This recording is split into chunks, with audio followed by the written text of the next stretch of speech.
views and opinions expressed on this show are not necessarily those of the network or anyone affiliated. There will be mature and possibly immature content. Viewer discretion is strongly advised. As a matter of fact, I probably wouldn't listen at all. It's very poorly produced. Take me to your leader.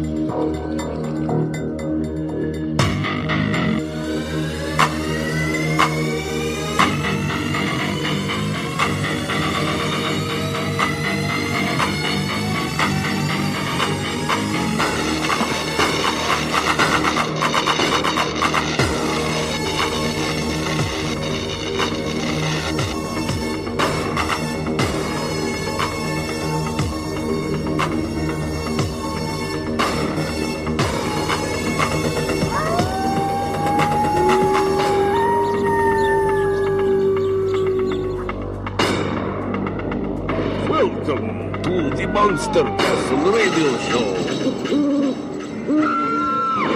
For the extreme paranormal listener. And here is your host, the Wolfman, Mike.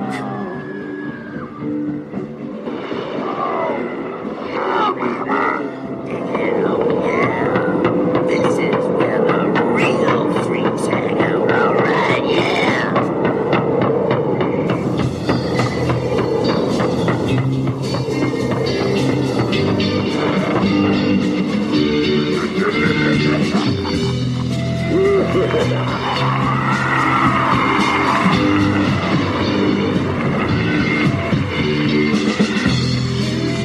She's news on the sidewalk all around you. If a treat is scaring you, in the atmosphere, I think the Halloween is here.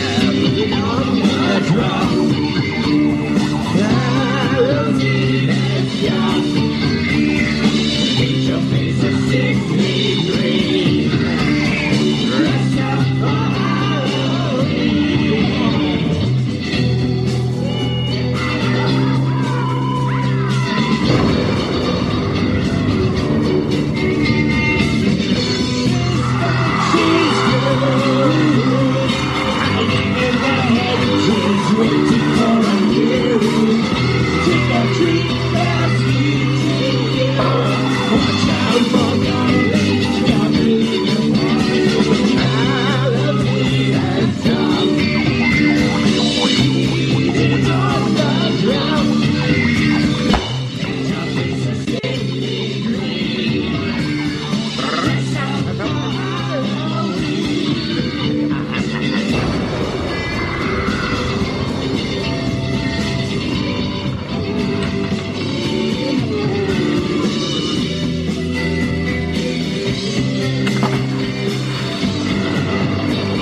All right, how you doing this afternoon?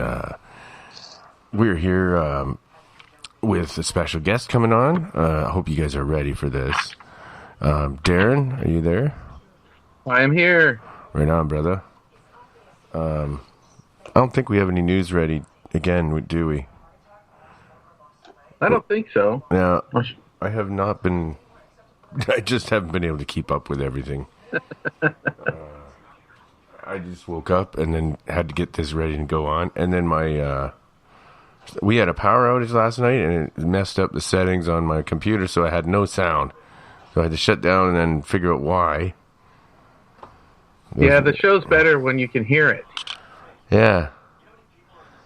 And that's what I figured. how that If you works. can't hear it, it's not really worth doing it. I could have kept doing it, and no one would have heard it, but I would have heard it. Okay, let's introduce It might have been better. Yeah. All right. I think we have a hybrid girl waiting in the castle. She wants to come in. Elizabeth April, are you there? Yes, I am. Thanks for having me. All right. And yeah, we're really happy to have you here. Have you back. Yeah.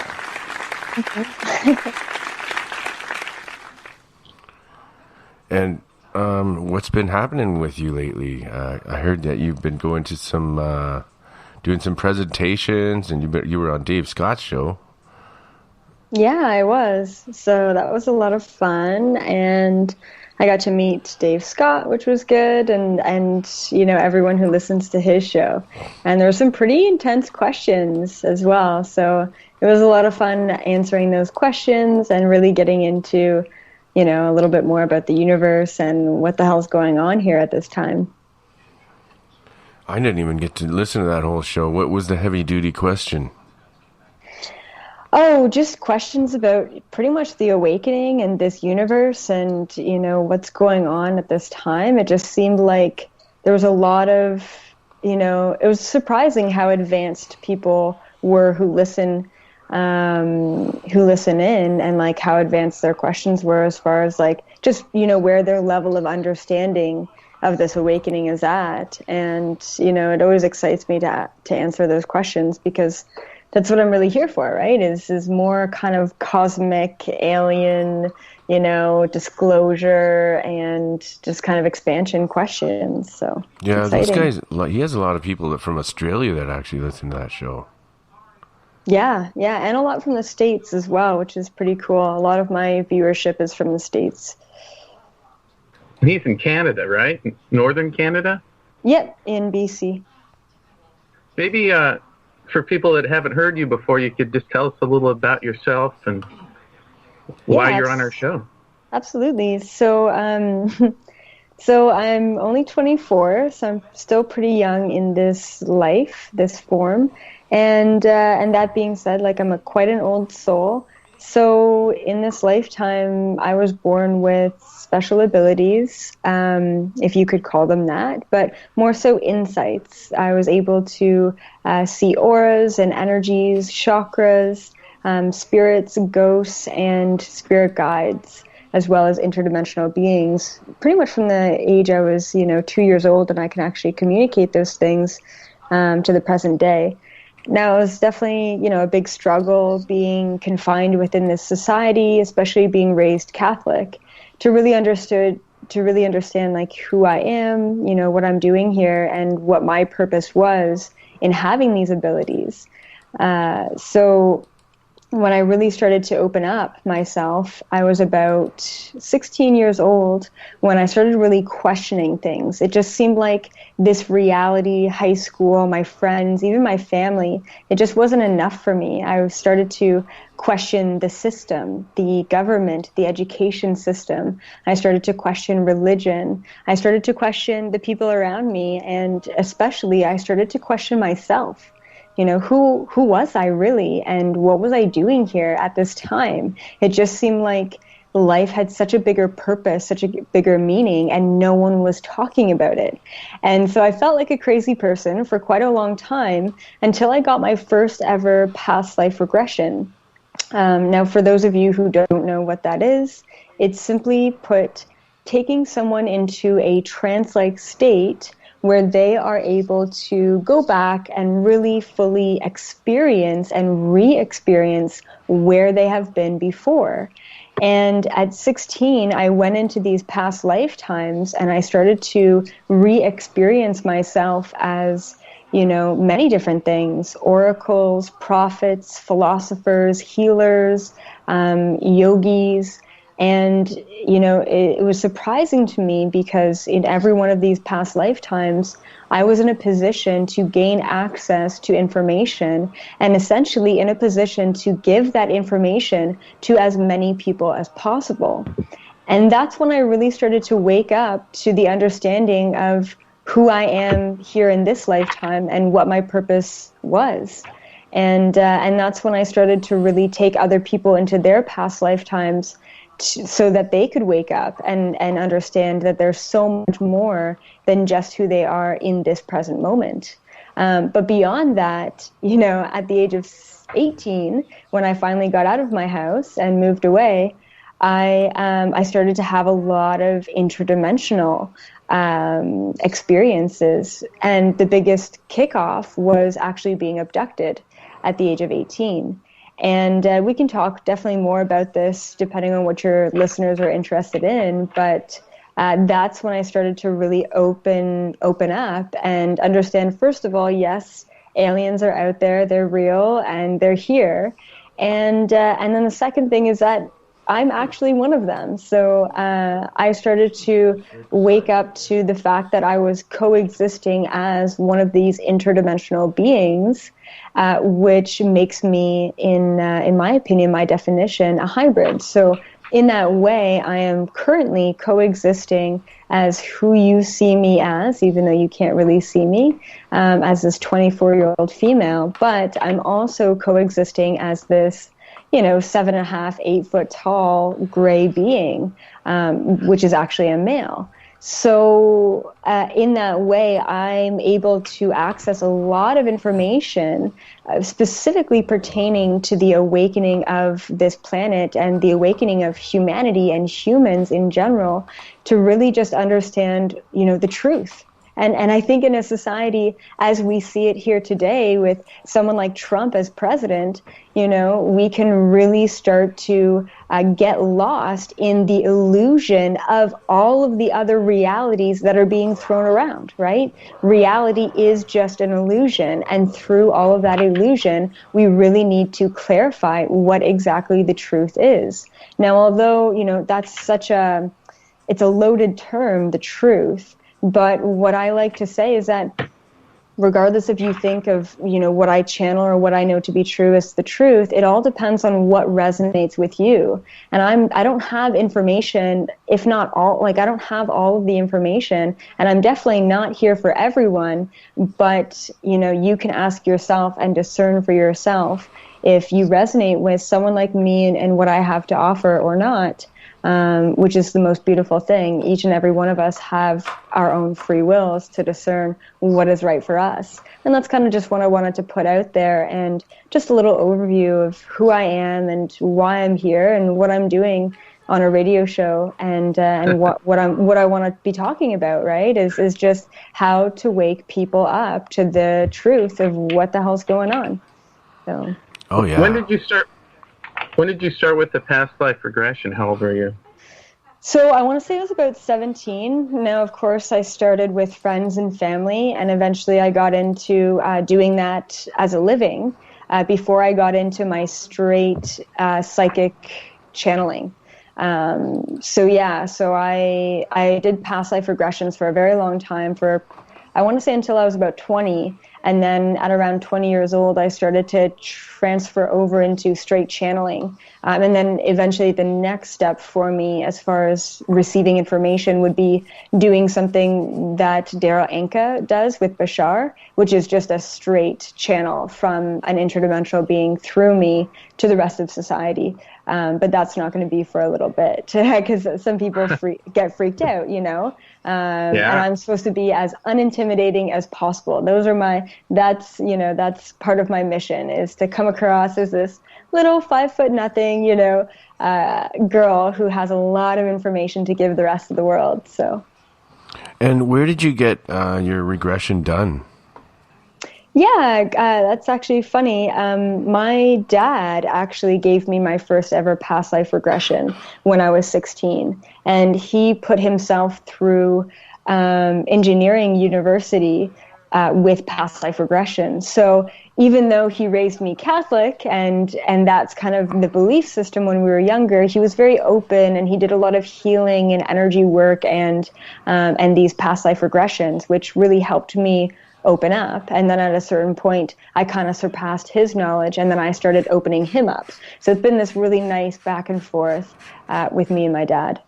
Wow, that's so cool. I asked that question, and then just 1 second later, Eric posted in the chat room who did her first regression. So there's some synchronicity right there. Very cool. Yeah, he probably thought I read his question, but I didn't. I thought of it. I thought of it myself, and then I looked up, and there was the same question posted right there.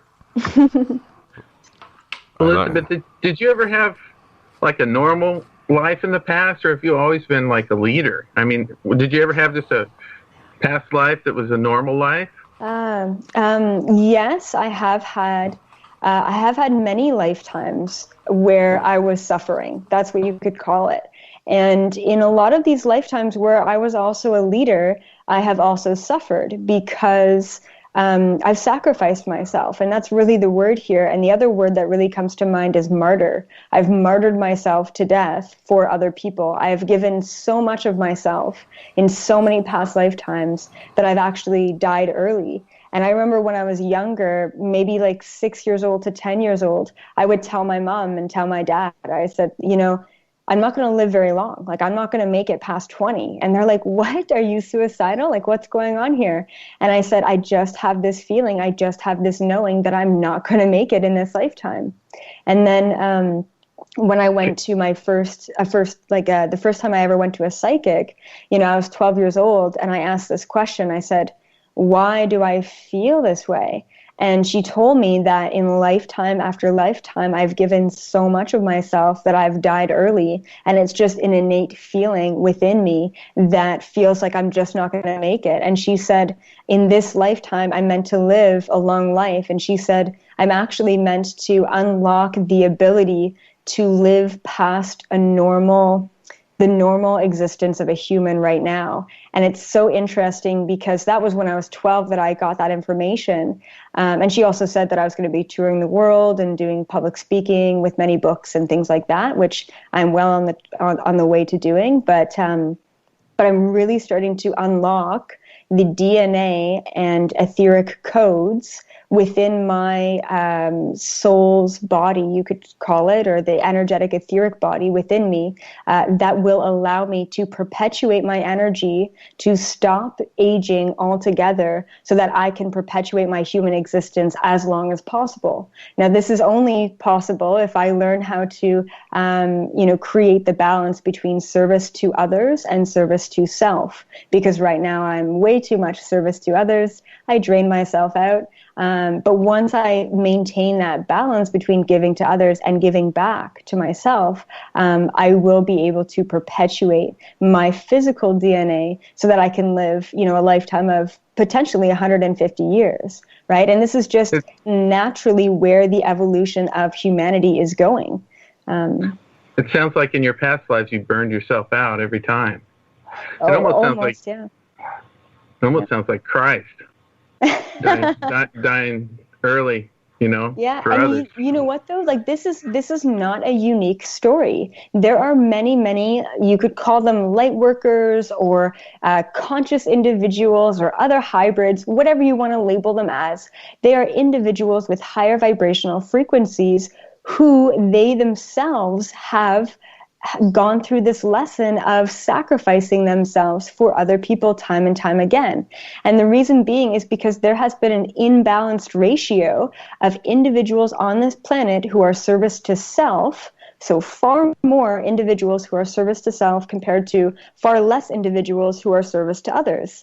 And that way the whole scale of this planet has been imbalanced, and the whole scale of this planet has been very masculine dominated, right? And now we're really transitioning over to a much more female, feminine dominant, empathic, intuitive, sensitive, emotional, compassionate society where we're all connected to each other and we're all connected to nature. And through that connection, once again, we can perpetuate the human life and human existence. So I love spirituality because all of these concepts that are seemingly so separated can actually all come together and just make sense in this bigger picture. I was wondering if you could. Oh, go ahead, Wolfman. It hasn't always been male dominated. Like there was a time before that it was mostly female dominated religions, and it was all there was one society that was dominated by females. Yep, absolutely, absolutely. And now we're going into a much more harmonized balance of what's going on, which is really like the equilibrium of this planet is the masculine feminine balance, which is also, the light dark balance. Sounds good to me. Did you happen to hear the spontaneous guest that we had on Friday, Bruce May? No, I don't think so. Oh wow, that was a doozy. he claims to no comment. He claims to be a Nephilim. Okay. And then clone. what was it like? What was the conversation? He said he was born with pointy ears, and he has memories because he was cloned. He still has the memories from his past lives.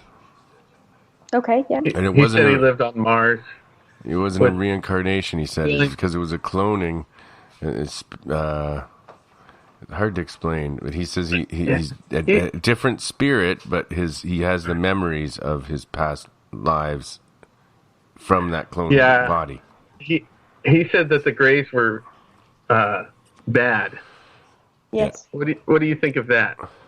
Yeah, well, there's a lot of different layers to every single species. The species of the Greys is very diverse because there are many different parallel version of the Greys. So there are absolutely Greys who are quite negative, really negative. I haven't encountered any, but there are many out there who are negative. But the ones that I'm a part of are more so here for the awakening of this planet. So as in any species, there is the light and the dark. There is the positive and the negative. And we just can't assume that one species has all negative or all positive beings to it. Just like humanity, just like humans. We're not all good, and we're definitely not all bad. Yeah. And Elizabeth, going back to the past life regressions, I love specifics. I was wondering if you could just tell us about one of the lives in detail. Okay, cool. Yes, I absolutely can. There's so many lifetimes, but one of my favorite lifetimes, and definitely the most impactful, was the location was kind of like ancient Aztec, like Mayan kind of times. And I was a little boy in a little village, and there was these men who had very fancy kind of robes on, and they were going around to each house in the village that I was in. And I think I was about 5 or 6 at this time. And so they came over to our house, and they brought out a series of, you could call them toys, you could call them instruments. And there was about 3 different tests that they would do on all children under 10 years old. And I, being under 10 at the time, I was tested with these 3 different tests. Well, lo and behold, I ended up passing, I guess, this test. And they took me to this bigger village. Huge. It was huge compared to the one that I knew. And there was these giant, yeah. It's like the gifted children got to go there? It wasn't even, to my understanding, there was only one that they were looking for, and that one was me. And when I went to this bigger city, there was these giant, they look like the very typical Mayan Inca pyramids, huge stone pyramids with the steps going all the way to the top. And then it looked like there was this box at the top, almost like a square rectangular box right at the top of all, kind of like cement or stone. And so they took me to this temple, the biggest one of the huge city. And in this temple, they introduced me to everyone who was there, and they said that I was whatever, the one that they were looking for. And from then on, we would train. And a lot of this training, it was all meditation and working with the mind and being able to control the mind to do things that, went against the laws of physics, pretty much. And so, I had all these abilities, and I was able to levitate and push energy and, break things with my mind without even having to touch them, which is pretty cool. And at one point in my training, I think I was around 18, I remember levitating. So I had my legs in lotus, so I was cross-legged, and I remember levitating. And then I breathed in, like it was almost like I was breathing fire in. And I breathed this energy, this fire, this almost like this huge breath in. And as I did that, I blew all of that breath out, and I pushed my hands out in front of me. And as I pushed my hands out in front of me, it was almost like I had pushed on an invisible wall, and I flew myself back. And just levitating, I pushed myself in midair backwards, which was a very, very cool kind of visual imagery that I got into. And then so I was shown all these things that I could do in the human, in the physical. And then the very last image that I had of that lifetime when I went into this regression was, now I was an old man. And I had all my hair shaved off. I was in these beautiful, robes.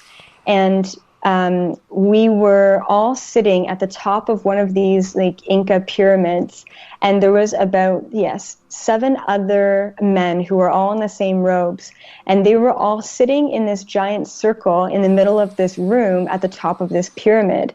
And it was nighttime, it was all dark, and there was just candles that were lit everywhere. So I walked into this room. The room was inside the pyramid, like towards the top? It was right at the top of the pyramid. Yeah, so we were all sitting at the top of this pyramid inside this room that was all kind of like, it was all stone, it was all cave, and there was all these candles around us, and it was dark, it was nighttime. And as I walk into the room, I notice that I'm the last to sit in this circle. So everyone's waiting for me, and I was meant to be the last because I was of a great honor at that time, and I was meant to complete the circle. So I walk in, I sit down, I complete the circle, and as I put my hands on my legs, and the second that I close my eyes, I get this feeling of levitating out of my body. Now, this is when I'm 16, so this is all new to me, but I'm going through this regression, right?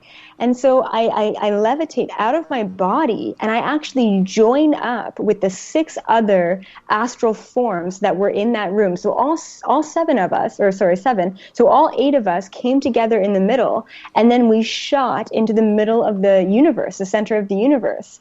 And there we would gather information about humanity and society and physics and astrology and sacred geometry and language and all of that. And then we would come back down, and we would teach the rest of that ancient civilization about our findings when astral traveling to the center of the universe. And it seemed like I was the leader for this. I would lead people to the center, only select member of individuals, and we would all go together. Now, I didn't get any visuals when I was 16, so we shot into the center of the universe. I'm like, where did we go? But I felt the ultimate connection between me and every living thing, every consciousness within this entire universe. I felt that connection, and that, was my first real introduction to what I could do and what was actually possible on this plane of existence, because that was me as a man in a past lifetime that could actually do these things with his mind. And that's when, of course, a whole can of worms got opened up for me as far as what is possible right here, right now. Very good. How do you prevent getting a big head, knowing that you've had... Yeah, so and do people respond negatively towards you because you're, special? It's interesting. So, for a while I did... Oh, looks like we're going on. We got a break. Okay, cool. We'll be right back. Don't forget that question. Okay. We'll be back in 5 minutes, folks.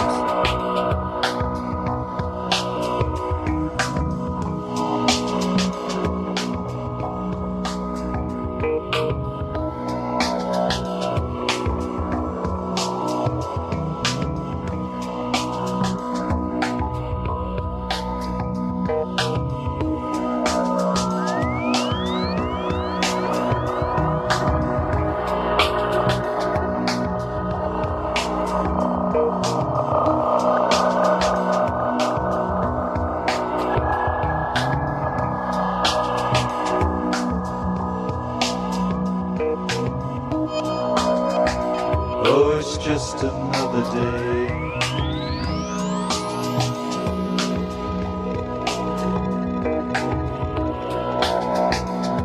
It's just another day on earth.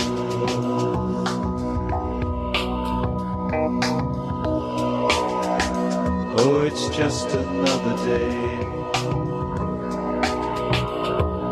Just another day. It's just another day on earth.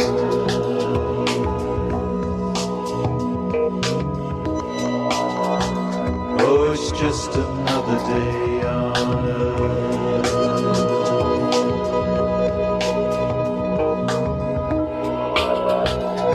It's just another day on earth.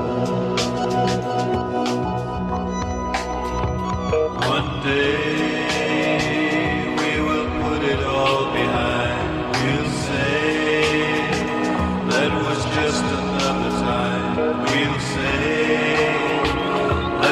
just another day on earth. We say that was just another time. One day we will put it all behind.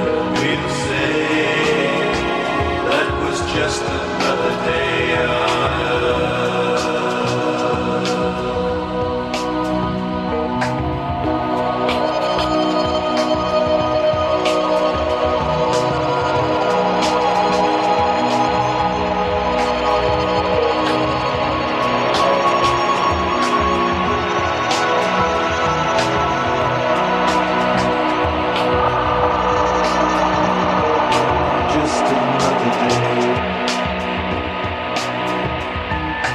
Just another day.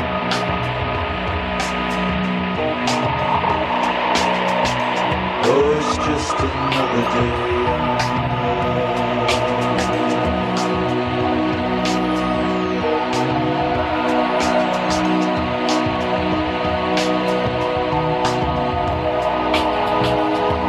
It's just another day on earth.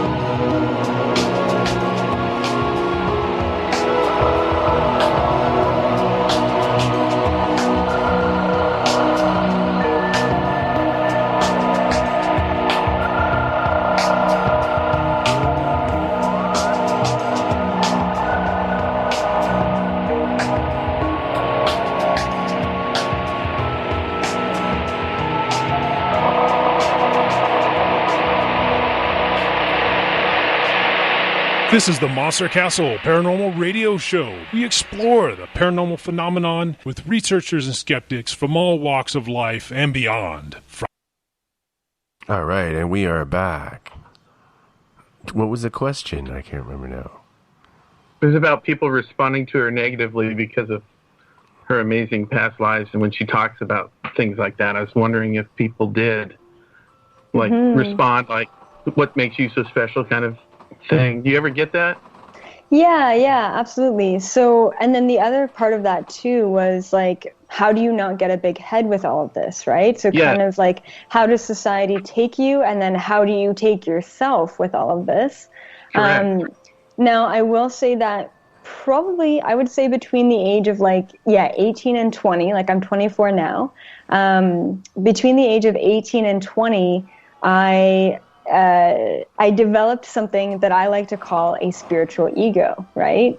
So I took a very, very long time, pretty much 18, 19, to squash my human ego. I pretty much told myself, look, if you want to give the information as pure as possible, as straightforward as possible, you have to get rid of your perception, because your perception taints the truth. And in retrospect, yes, absolutely, it does.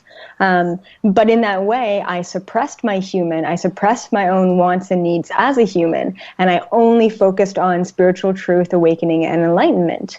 And in that way, I started to really not care about this human life and put too much emphasis on spirituality and attainment of truth, knowledge, and awakening. And so I developed this spiritual ego. And a lot of people, when they start to open up and awaken, they start to develop the same thing, which is, oh, well, if I can channel, if I can gain access to information, then, I know everything. And it took me a really long time to be objectively aware of myself as a human, as a channeler, as an ET, as a hybrid, objectively, just to say, I have to remain being authentic and honest. So there's a huge moment of realization in saying, look, I don't know anything if I don't know everything, if anything at all.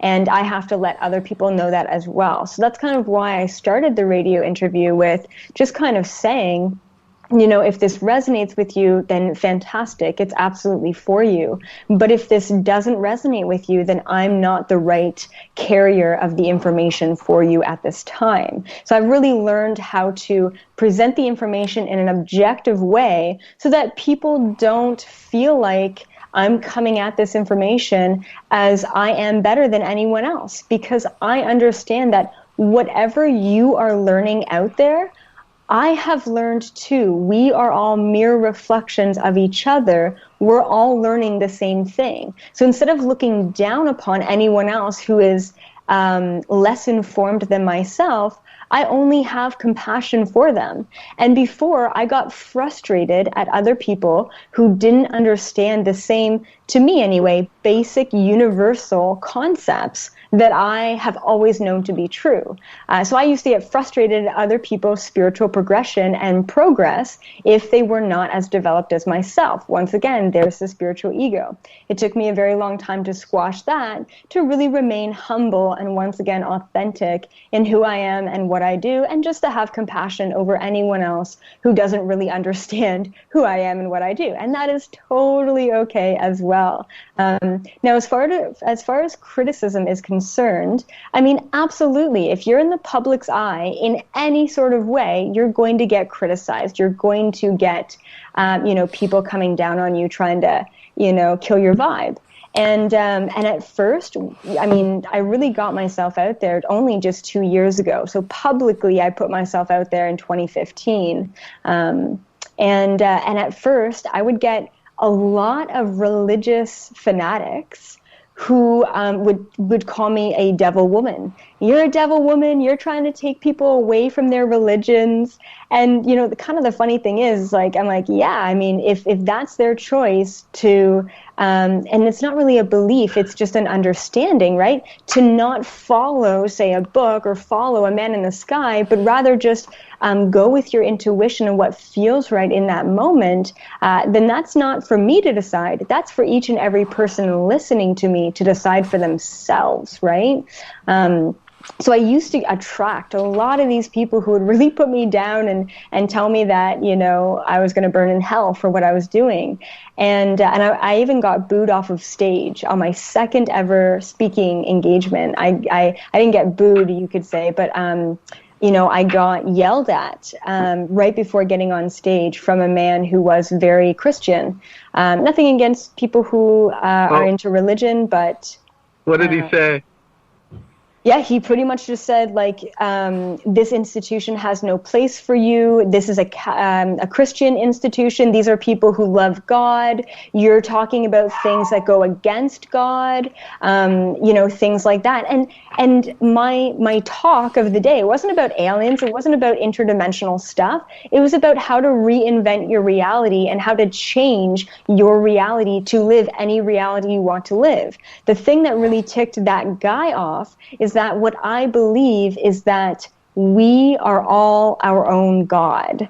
And that is the biggest a backlash that I get out of everything that I teach. Sure. I teach about other beings on other planets, and the biggest backlash is that this man in the sky doesn't exist, and it's actually us who judges ourselves at the end of this lifetime. It's no one else, and it's us who is responsible for everything negative and everything positive in our lives. Once again, we are the one sole creator of our existence. Therefore, we are the masters of our own universe. We are, and that kills some people to hear, to find out. It really does trigger a lot of people. And, if I have to, be on the front lines saying this stuff, I'm not going to hold back just because it doesn't agree with someone, right? So...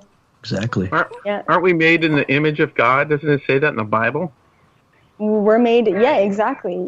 We're made in the image of ourselves. We are essentially that. We are a mere reflection of that. So, is there a higher being, or is it like a big? What do you think of the Bible, actually? Yeah, good question. You know what? I've studied religion. Like, I went to university, and I studied religion and, all religion. And what I tend to find is that each religion has a piece of the truth. Each religion has a bit of information that we can take from it. And that's why it's such a big scam, because so many people resonate with it. And then, and then halfway through it gets all turned around, and then it really is misleading to many, many people. So yeah, I absolutely, each religion, no matter what it is, it has a piece of the truth. It's founded off of something that is out there. But would I ever tell anyone to go read the Bible? No, absolutely not.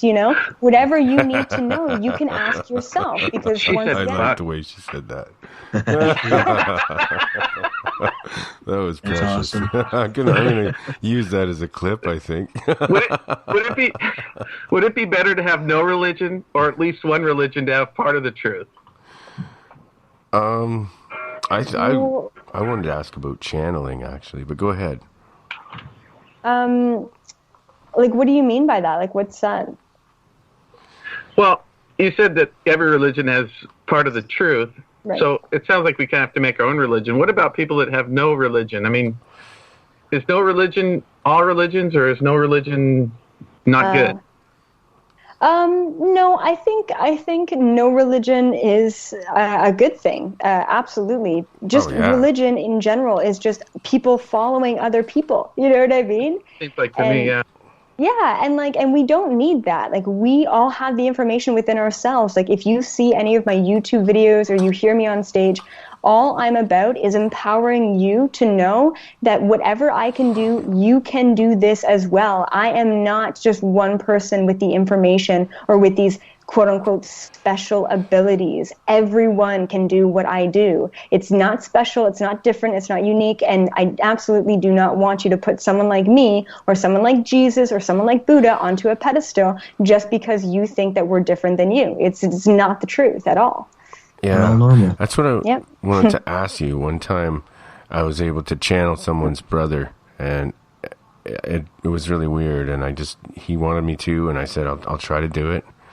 And we were sitting by this lake, and it was probably because it was such a desolate and serene sort of atmosphere that helped. There was no outside influences. Really, way out in the country, by the middle of nowhere, by Lake Erie. And I just started just emptying my mind, and just kept calling his brother's name, and then I don't remember any of the rest. I woke up about, I don't know, 5-10 minutes later, and he's thanking me like crazy, and you did it. Wow. What did he say, Wolfman? What did he say he said? I have no idea. His brother talked through me to him. And what did he tell him? Just sort of have a foggy recollection of that. I don't remember what he said. I wasn't there.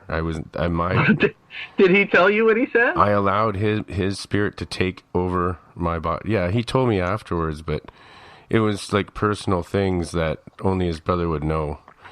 And so, wow. Yeah. You've never told me that story. No, I never have. I just remembered it when she was talking about channeling, and I just remembered I channeled someone once. Cool. And that's what I mean when she said everyone can do that. And it's true. I believe everyone can do that. Yep. And it's kind of scary, but it was all right. I think you got to be careful who you do that for. Wow. Absolutely. Absolutely. Yeah. It's all about protection, right? How do you channel? How do you set up for channeling? How do you do it? Yeah, that's what I was leading up to. Exactly. Yeah. Oh, okay. Yeah. So the way that I channel right now is it's a little bit different. So what you did was I call a straight channel. So you directly channeled another being that came through your body. What I do is something similar but different. I do it a little bit more protected, actually. I will astral travel to receive information for that individual, right? So say, for example, I'm channeling someone's brother or I'm channeling someone's mother who has crossed over. I will go out of my body. I will meet them wherever they are. Maybe they're in the room. Maybe they're in the hospital. Maybe they're somewhere else. I'll meet them there, and then I'll have a full-on conversation with them. And then I'll be talking about what exactly that person is saying to the person. So it's more of like I don't know, it's more out of body, I guess you could say. And the other way I channel, so when I'm not channeling just spirits, I will ask that person's spirit guides, which tend to be non-earthbound spirit guides, which are interdimensional beings. I will talk to them and ask them what this person, what this human needs to know right at this time. And through a series of usually visuals, they will give me the information. And I typically say that the information that I receive comes to me in like a zip file, right? So it's like this huge, it's like packed full. It's got like 100 gigabytes full of information in there. I receive it. It takes me less than 2 seconds to receive the zip file. And then when I unpack or unload the information, it takes me about 20 minutes to actually talk out everything that I just received, right? And I mean, at the most extreme levels, I received information once in a deep, deep channel for 20 minutes. So I received these zip files of like huge downloads of information, and it took me a solid 4 hours to type it out on my computer to say actually exactly where I went, exactly what happened, and exactly who I had conversations with. And then That's after gotta be that, exhausting. Is that exhausting? it is absolutely, absolutely, and they say that they're starting to study psychics now and the way that we channel and what brain functions we're using and what energy we're using in our body to channel. And what I've heard, what people have told me is that these scientific studies are saying that psychics drop their blood sugar levels up to 20 points in 30 minutes of channeling, right? So, people are like, oh, well, isn't it just easy for you to tap in at any time? And yeah, it's very easy, but it really does take a lot from me. And I usually equate 1 hour of channeling to about 3 hours of any other kind of mindless work, because you have to understand that channeling is directing your intention, it's directing your energy, it's directing your thought in such a specific way that it's almost like you're writing an exam for an entire hour, and you just have to be on and aware the entire time, which is really interesting. So it's just, it does take a lot out of you, but I mean, the results are profound, right? As far as what this information can do to people and for people. And what I say is that, like, knowledge is the key to liberation. Knowledge will unlock who you really are and validate all of that so that you no longer have to question your existence and that you can just move forward freely. So, Exactly. yeah, exactly. And so I call myself a healer, but everyone's like, what kind of healing modality do you do? Are you a Reiki? Like, what kind of healing do you do? And I say, no, actually, I heal through information. So I will literally, heal your physical and non-physical energetic body through validating the information that you already know to be true, right? And that's all it is. It's a validation. So that's kind of, how I do what I do. But of course, there's many, many layers to it. I have a question for you. Yeah. after done with the dechanneling, as you've said, you lose quite a bit of energy. And so my question is that after you do the channeling, do you transfer energy for back into yourself, or do you just do you just let your body naturally regain its energy? At first, a lot of sessions throughout the day, one-on-one individual sessions with people, it would be really, really draining for me. And I would have to just take a break, take a hiatus, and really just recoup the energy that I lost. And actually, sometimes when I have 5 or 6 sessions in a day, so 5 or 6 hours of just straight channeling, when I kind of come back to this reality, come back into my body, I'm very I don't really pick up on social cues and things like that. So I'm I don't know how to respond to people. I don't know what's normal. I don't know what's not normal. So it's just really I get kind of loopy, So but now I'm really good at instead of taking all my energy away from me, I will channel this energy as I'm channeling for other people. I will take that energy straight from the source, and that really helps me have an unlimited amount of energy at all times. Now, I will say that every once in a while, some clients are much more difficult than others in the way that they're a little bit more suspicious, a little bit more closed off, a little bit more blocked off. And in that way, it's more difficult to break down their barriers and break down their walls. So it actually takes extra amounts of energy from me to do that to people who are not totally open or totally ready to receive what I have to give them. Can you do past life regressions on the radio, or just readings? I could go into some past lifetimes. Yeah, absolutely. Oh, cool. All right. Anyone else? Everybody there? Have you ever done anything? We're gonna go on break here in a sec, but have you ever done anything else? It was one time I was able to produce electricity from my fingertips. You ever done anything strange like that? Yeah, there have been, a couple of things. I have produced energy balls, you could call it. When you concentrate on releasing energy through your hands, it actually creates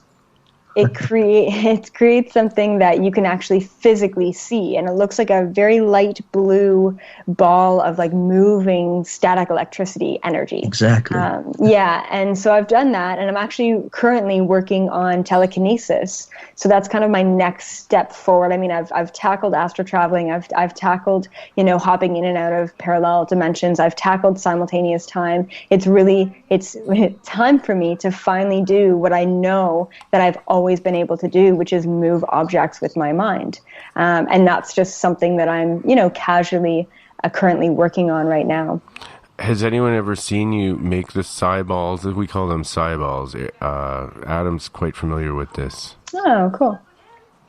Yes. Yeah, so I used to practice this with my friends all the time, is making these energy balls.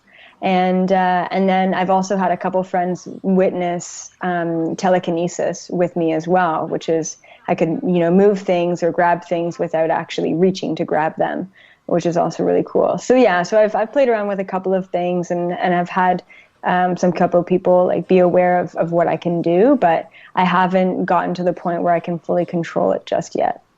Yeah, it takes time to train the abilities, especially telekinesis. Muscle. Yeah, it's like a muscle. It is. Yeah. Adam wrote a book about it. It's called The Path of the Scion. Yep. Oh, very cool. Yeah, it teaches the foundations of learning psychic abilities and in particular energy manipulation, which is for example, the producing of psi balls or energy balls, for example. Ah, very cool. Yeah, see, it's so interesting because I don't do any external It's research. midnight on So the West everything Coast. that I'm just, But don't go drawn to sleep do, now. I just do myself. For Monster Castle Paranormal Radio. We're going to go to break here. Yeah. Featuring We'll be Wolf back and shortly Mike, with Elizabeth April, Jeff the Gray, Adam Shadow. Adam Shadow, and Darren, the man with 1,000 questions. Now join us as we explore the mysterious nature of our world. Igor, release the monsters from the dungeon.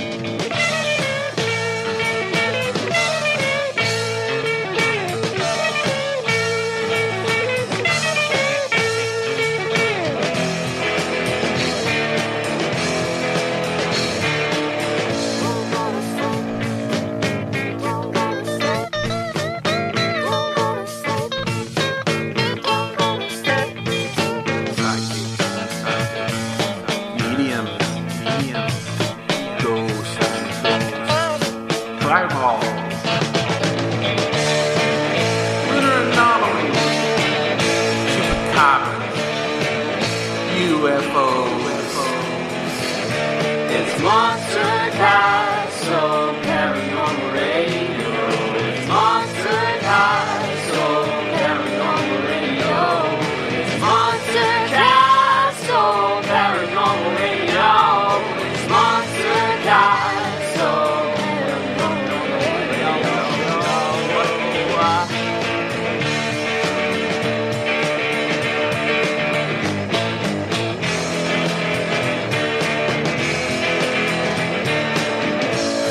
With Willie in Alaska. Curtis Green, the Tolson Wolverine. Eric, the Protector of Pacalese, and Joe Root, and Stabby McHugs.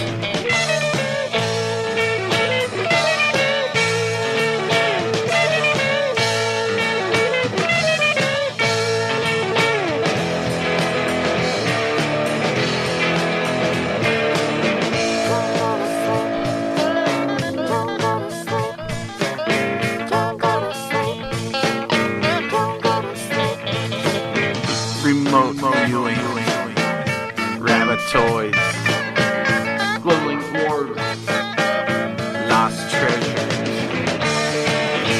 Martian artifacts, Sasquatch, and Wolfman Mike. It's Monster Castle Paranormal Radio. It's Monster Castle Paranormal Radio. It's Monster Castle Paranormal Radio. It's Monster Castle, Monster Castle Paranormal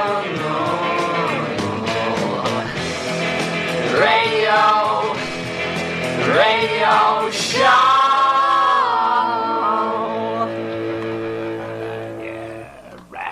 Listen on TalkStream Live, KPLK, The Fringe FM.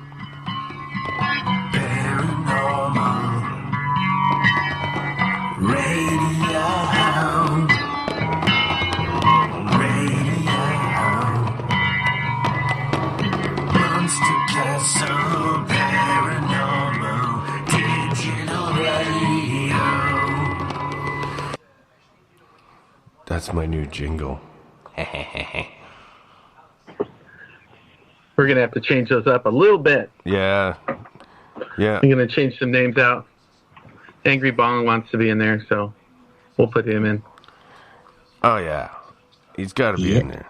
And there's a few other names we got to have in there, too. Who else do you want me to put in? I'll make a list for you. Okay.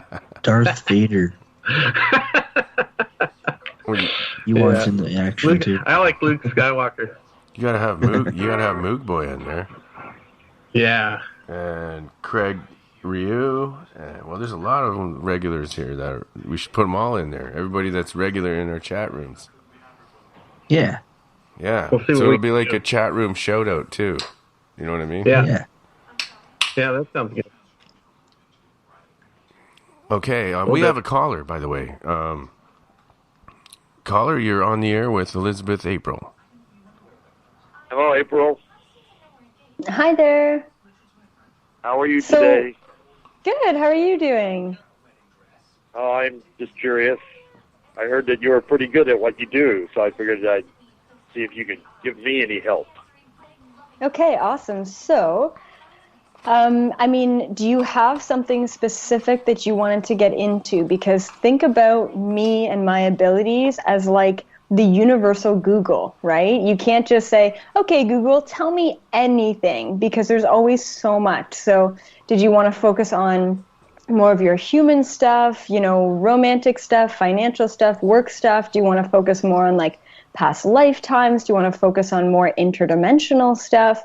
What is your direction? Future. Future, okay. So let's take a look. Yeah, and like then what just should your I be first doing thing... in the next couple of years? Okay, so what's going on in the next couple of years for you? Okay. And then what's your first name? Orion. Okay, perfect. 1 second.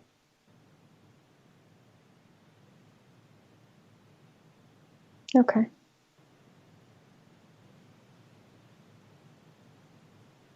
Okay. So I have two things that I want to mention to you regarding your future. I'm just tapping into your energy here. And first of all, there's a lot of things in your life right now that are shifting. Now, if they haven't already shifted, just be aware that they will be shifting in 2017, okay? Specifically, the end of summer to the beginning of fall is when I see a lot of transitions happening for you. Your guides want you to know that these transitions are for the best of and the highest of your good and everyone else's good. So just be aware that these are all good transitions, even if they feel kind of shitty in the moment, okay? Now, the second thing that your guides wanted you to know is you will have, and I don't know how I want to kind of describe this, but they're saying you will have financial abundance, or you could call it financial security. And I'm picking up on a couple of years down the line, they're telling me that this financial security or financial abundance is actually going to come to you, and it looks like it's going to come to you in a lump sum, and your guides are saying that it's going to come when you least expect it, okay? So just know that I'm just hearing the words like you will be provided for. The other thing that I'm hearing too is that there's something in your life that is not serving you right now. And I want to say that your guides are mentioning your current job or your position. So once again, if you just transitioned your job, then that's fantastic, great, good for you. But if you haven't and you've been in the same position for a very long time, your guides are saying that it's time to really make a change, okay, and switch things up. So once again, this is just guidance from your guides. This is not what you have to do. You always have the free will to do or say or take any sort of advice that you want to moving forward. And also know that timelines can always change and shift based on, once again, your free will and other variables that are involved. But for right now, exactly where you are, this is what I'm seeing. And your guides are just saying, hang in there. Everything's going to be great, especially with all of these transitions. You're really going to clear a lot of space for yourself, and you're going to really start attracting a lot of opportunities for yourself. Okay? Okay. Can I ask another question? Sure. In the last year, I had a relationship that went bad. Okay. And it appears that the person was suckering me for harm. Oh. So I'm just kind of curious if you could tell me anything about this person that was in my life, why she hurt me. Okay, great. And then how long was the relationship? About 11 months. 11 months. Okay, perfect. And then when was the separation of that? How long ago did you guys separate? December. Like 2 or 3? Okay, perfect. Great. So 1 second. Hold on. Let's see here.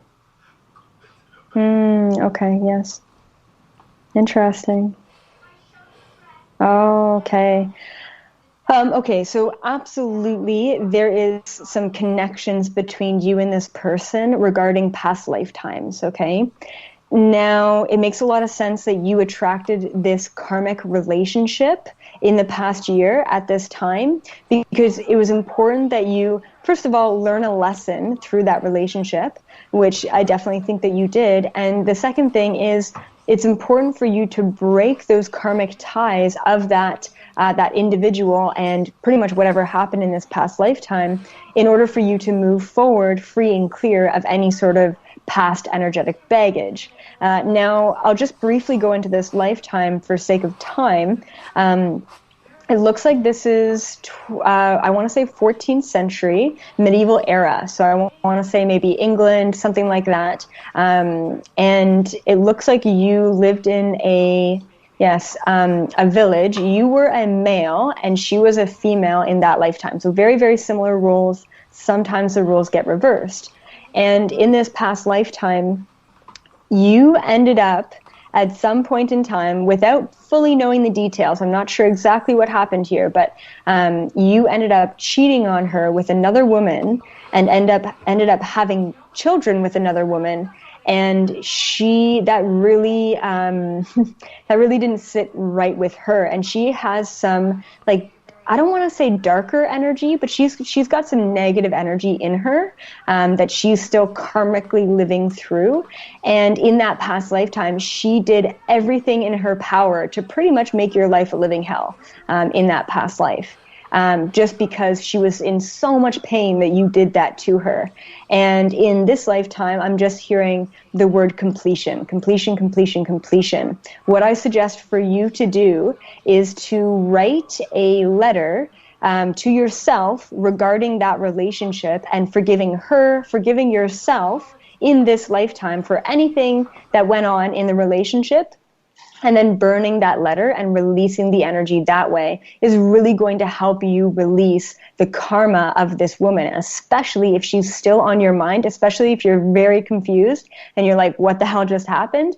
It's important for you to release all of that appropriately so that, once again, it doesn't follow you into the next life. So yeah, some darker energies between the two of you in this past lifetime, but I really do think that the karma's kind of ended in this lifetime soon enough so that you didn't have to repeat everything of that past life, if that makes sense. Yeah, actually, it hits me right dead on the money in a lot of ways. Yeah, good. What about any alien entities or do you sense around this gentleman? Okay, yeah, 1 second. Let's take a look. Interesting. Okay. Okay, so very clearly here, I do see an ET, an interdimensional being around you, and it is specifically a tall white. And as I look at this being, I want to say it's difficult to tell male or female. I want to say asexual, so a little bit of both, masculine and feminine energies, and very, very tall, very skinny, very, very pale, and they are over top of you, actually, and it looks like they're doing something with your head with their hands. It almost looks like they are like tinkering with your brain, but in a positive way. It doesn't look like it's malice intent. It doesn't look negative whatsoever. But it looks like you are extremely connected to the tall whites. Just be aware of what you read online about the tall whites. There is much disinformation about many of these species. And, I'm also receiving from this tall white in particular that you are meant to receive downloads, is what they're calling it, from this species. And it's specifically like logical or technical related. Like it looks like you're like solving some problem with this information, or like it's something very, once again, logical, technical, organizational, that you're receiving this energy or this information from these beings. So I suggest, connecting more to the tall whites and just knowing that you are quite connected to them because they are quite close to you. And they're actually saying that this summer is when you're really going to start opening your third eye to be aware of their presence. Okay. Once again, they are they're here for your awakening. They're here for your enlightenment, or else they just wouldn't be here. So just know it's a positive thing. Works for me. It works for me. Man, everything that you've said has been right dead on the money. In fact, even the awesome. last thing, So happy. trying to get my own telepathic sensors working properly so that I can pick up on who these guys are that's been tinkering with my brain and my consciousness. Yeah. And it does involve a lot of technical information. Yes, it does. Yes, it does. So cool. So the only thing is the 14th century. Okay. 14th century from when?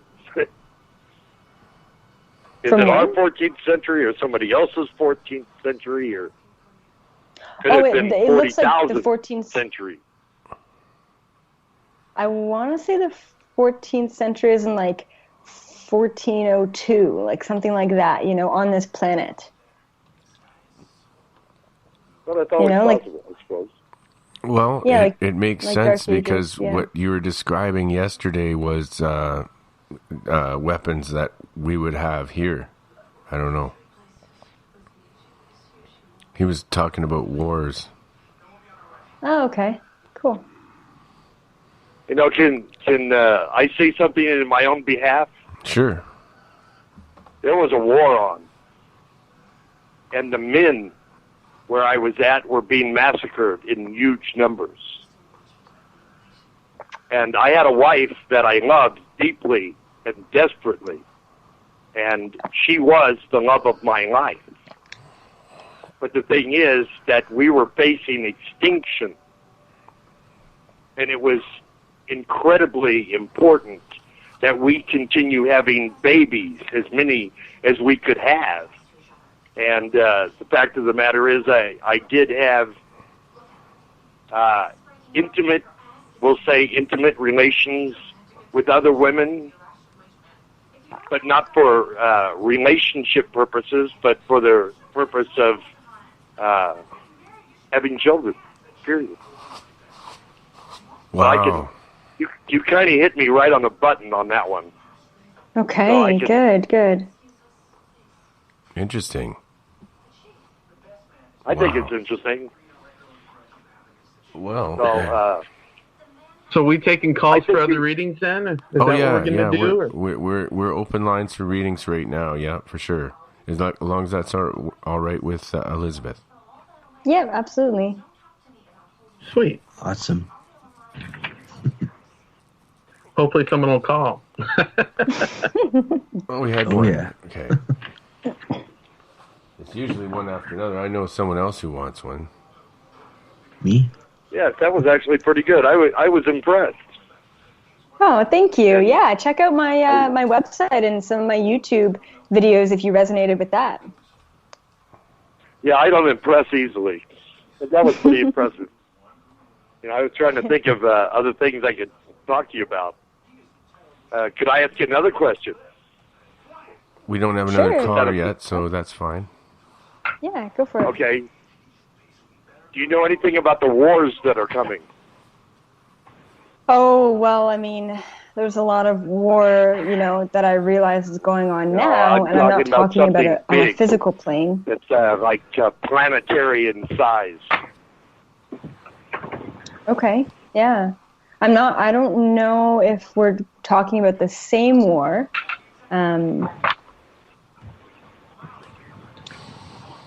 But I absolutely know of, a lot of destruction, a lot of depopulation, a lot of, stuff that's about to occur on this planet, shortly. Shortly, yeah. That's how I got it, too. Yeah. Very soon. Yeah. Elizabeth, do your past lives ever go back, to a different era or different, like 40,000 years ago, or is it all just in the modern day era? No, it absolutely, definitely goes back. I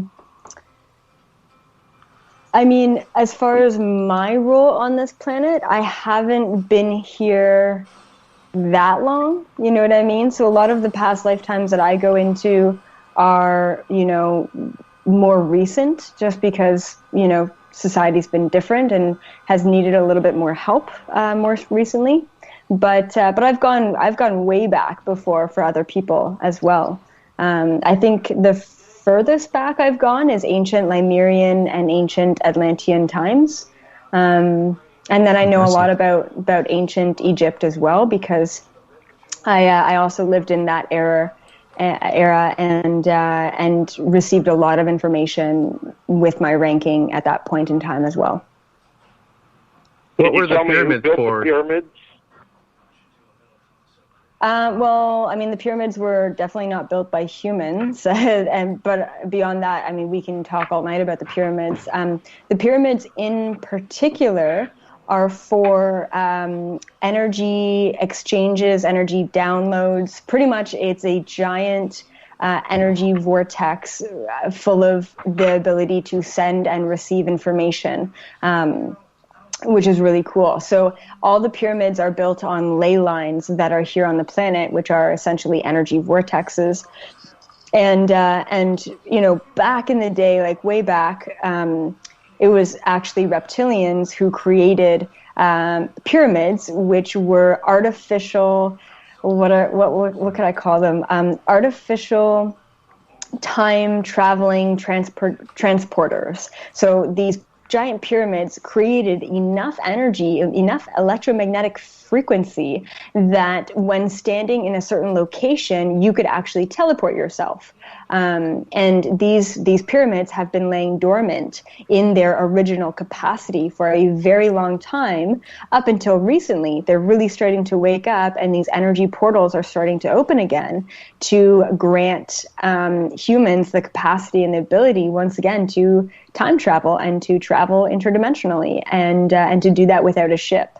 So so the pyramids, I mean, there's many, many reasons behind them. That's just what I've channeled, and that's just the tip of the iceberg, or the tip of the pyramid, whatever you want to call it, of the information that is out there, and once again, like, the information that I receive isn't everything. Like, there are some times where I'm blocked in receiving that information because it's not meant to come from me, and there are many other people out there that the same information is meant to come from, right? So there isn't just one person on this planet who knows everything. That's impossible. We are all pieces of a puzzle, right? Yeah.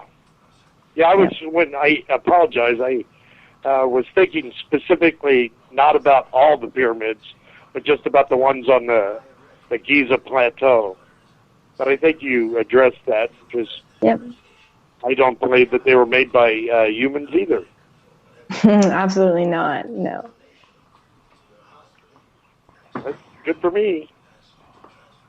Well, thank you for letting me call in and talk to you. Yeah, thank you so much for calling in and resonating with the information that I had to give. Yes, God bless you. Peace out. Thank you. Yeah, thanks for calling, Thanks sir. for calling. Thanks, man. And I think we got. We actually have another caller here that I was just typing and I missed it. I think I got him back. Hopefully. Adam, have you ever got a reading from Elizabeth? I can't remember for sure. Do you remember? All right. Okay, we got somebody on. We'll hold that for later. How you doing? Is it Willie? Yeah. All right. Okay, Willie, are you calling for a reading, brother? Sure. All right. That's awesome. Awesome. So, is there anything in particular that you wanted to get into? Any sort of area in life or topic? Well, I don't know if you... Well, it has to do with financials. And I guess financials would be the one thing. And then also, I don't know how precise you could be, but if you have any input on the Anaheim-Edmonton hockey game that comes on here in about an hour and a half, that would be appreciated too. Great, yeah. Classic. He's probably betting on something. It's funny because, sometimes I get questions like that, and and every once in a while I have poked, and prodded my guides to tell me answers, like, things like that. And they pretty much laugh at me, and then they shut me out and say, stop wasting your energy or stop wasting our time, kind of thing. So no, I won't go into the hockey game, but I will channel what's going on with you and see if anything in particular. Now, I want to ask, because I feel like it pertains to something specific here. What the hell? Okay. Oh, okay. Who's riding a motorcycle? And so specifically, what exactly is it financially? Like, is it an opportunity that you want me to look at? Is it the way that your career is headed that you want me to look at? Or is it simply put something like, will I be financially abundant or successful in the future? So what financially? Because I just feel like it's more specific. Well, the hockey game today will go a long way towards my financial future, but I guess the overall, will I make more money in the next year than I did in the last year, I guess. Okay, and then as far as am I going to have to work harder for it too? Which hopefully not, but we'll see. Okay, and then have you made a recent job transition, or have you been stable in your job for a while? I'm sorry, I'm driving and it kind of broke up what you You're said. on to something there. Have you changed your job position recently, or is it really stable? Well, to be honest with you, my job situation will go to zero if I don't pass the damn drug test tomorrow. But realistically, I'd be changing jobs here shortly, assuming everything goes good tomorrow. Okay, let's take a look here. 1 second.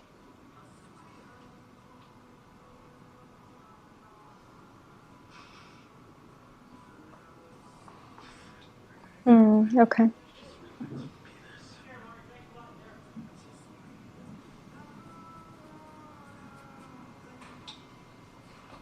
Okay. Okay, perfect. So your guides are giving me 2 thumbs up here. They're saying that things are going to start to turn around for you. Okay, they're saying that you've kind of been through the ringer in a little the past little bit, which is fine. And they're saying that things are going to start to look up. So not to worry about that. Now, I will let you know that if you say, for whatever reason, you don't pass this test and you don't end up getting the job that you applied for, that you wanted, your guides are saying that there is another job out there for you, okay? And they're talking about something, they're bringing up the word settle. They're saying that you tend to settle a lot in life. And they're saying that now is not the time for you to settle. Now is the time for you to actually choose something in your life that makes you very happy, very fulfilled, and that's kind of where I see you going. And that could very easily be this job that you're just about to go into. But I will say the job transition, the change that you're making right now is a very, very, very positive one. It seems like you will not be fully let's just use the word comfortable, okay, fully comfortable in this new job, or like fully settled in until like September, October. So until really the fall time is when I see you saying, oh, okay, now I know this job like the back of my hand. I can do it no problem. I can be efficient and effective and very abundant at it. And, it does seem like, as far as like financial freedom and abundance and even just your own happiness, things are going to really start to change and transition for you. Whoa. I didn't. Go ahead. I just pulled it back.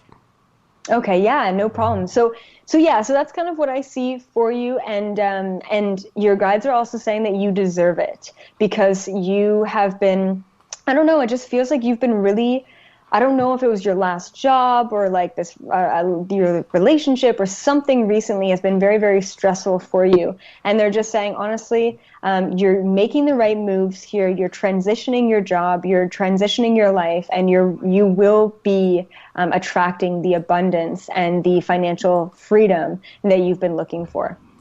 Okay. Pretty cool. Yeah. All right. Assuming I do get this job, it pays a little bit coin.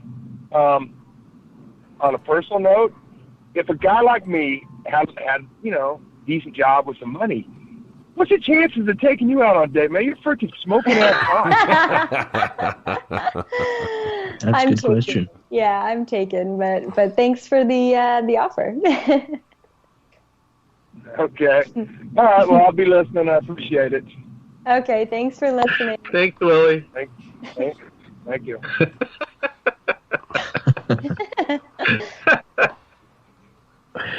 Oh man. I think we have another caller on here, don't we?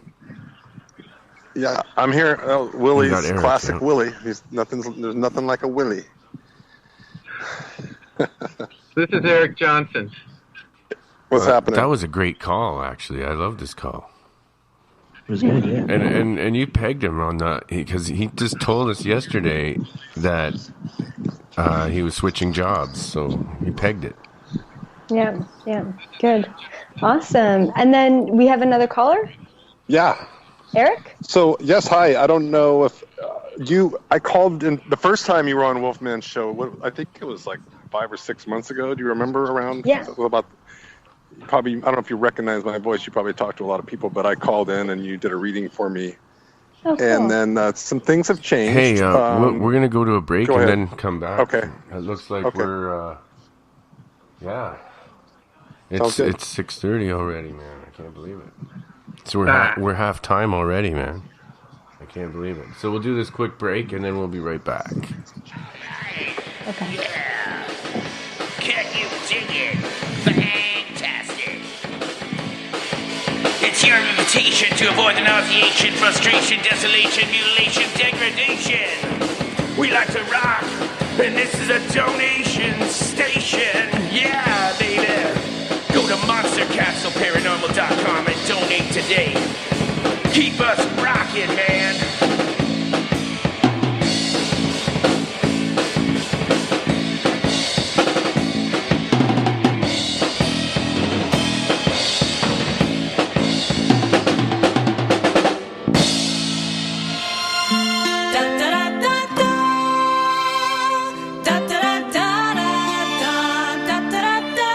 AJ and Tara.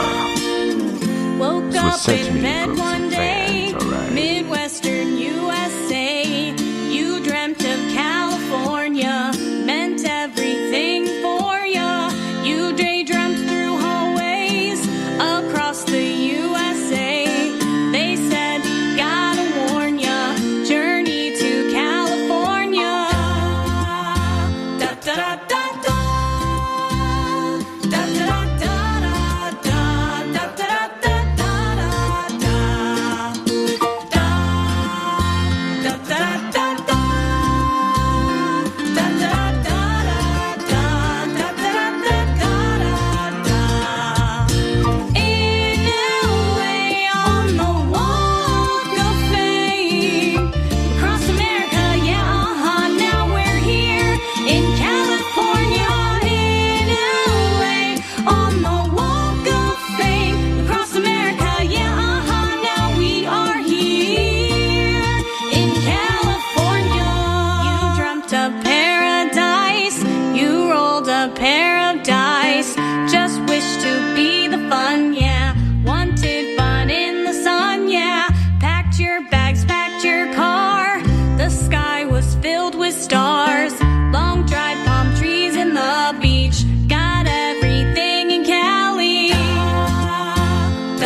In LA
halfway through the show, and Wolfman finally gets his shit together. Yay! Yeah, I had So my Eric will call back in a little bit. I had So we my have to go to Adam. equalization all wrong, man. I just noticed it. Yeah. Okay, Eric- awesome. Eric will be back in like 10 minutes or something. He's got to do something. Okay, So cool. you said that people did see you make these energy balls, friends of yours. Yeah, we all made them together. Oh wow. Yeah, I was just kind of leading the group with that. And actually, this Thursday, I'm leading a group of people in how to communicate with your mind. So I'm teaching people how to be telepathic. Very good. All right. Yeah, which is a lot of fun. It just Could you actually, I would say, not teaching them, but helping them remember how they used to do it. Yes. Yeah, absolutely. Absolutely. Because Semantics. everyone's born with that ability. Yeah, 100%. Yep. That's, like even like now, like even animals, people do it with their animal all the time. They don't even realize they're doing it. Yeah, exactly. See, these skeptics that are saying, "Oh, I hate psychics and all this and that," they actually do it themselves. They're not even realize that they're doing it. That's how simple and easy it is. Everyone does it. When your dog looks at you, and you just know what it needs, you just have it, and all of a sudden, I know what it is, and then, or a baby crying, and you're not sure what it is, and all of a sudden, I know what it is, and that's it. That is telepathic communication. It's as simple as that. That's all it is. It's no big deal. Yeah, exactly. Yeah. Adam used to melt snow with his energy balls, didn't you, Adam? Yeah, that was one of my experiments, yeah. Cool. I like that. Is there any chance you guys can video this so that we can see it? Potentially. Would it show up on video? Because that'd be cool to see. What do you think, Elizabeth? The flaring of the eyeballs, yeah. Yeah, well, I'm hoping to get some telekinesis on video eventually, so. Adam has that. Awesome, so. Video. People don't believe it, though, but I believe it. Well, you know what? It's it's all up to that person's consideration, right? And their perspective and what they're really ready to allow into their reality is really what it comes down to. Exactly. Yeah. You don't have to prove it to them. They just have to. They can prove it to themselves. Exactly. Yeah. Yep. And that's why I don't push information on anyone, because I used to do that. It's like, why aren't you waking up? Why don't you want to know? And it really frustrated me once again. So now I just wait. I sit back, and if someone asks me a question, then they're ready for that information. So it's interesting. Okay, so let's go into a little bit of your information, Adam, if that's all right with you. Yeah. So let's take a look here. Let me just tap into your energy, take a look, see what's going on, and what your future has to hold. 1 second. Sounds good.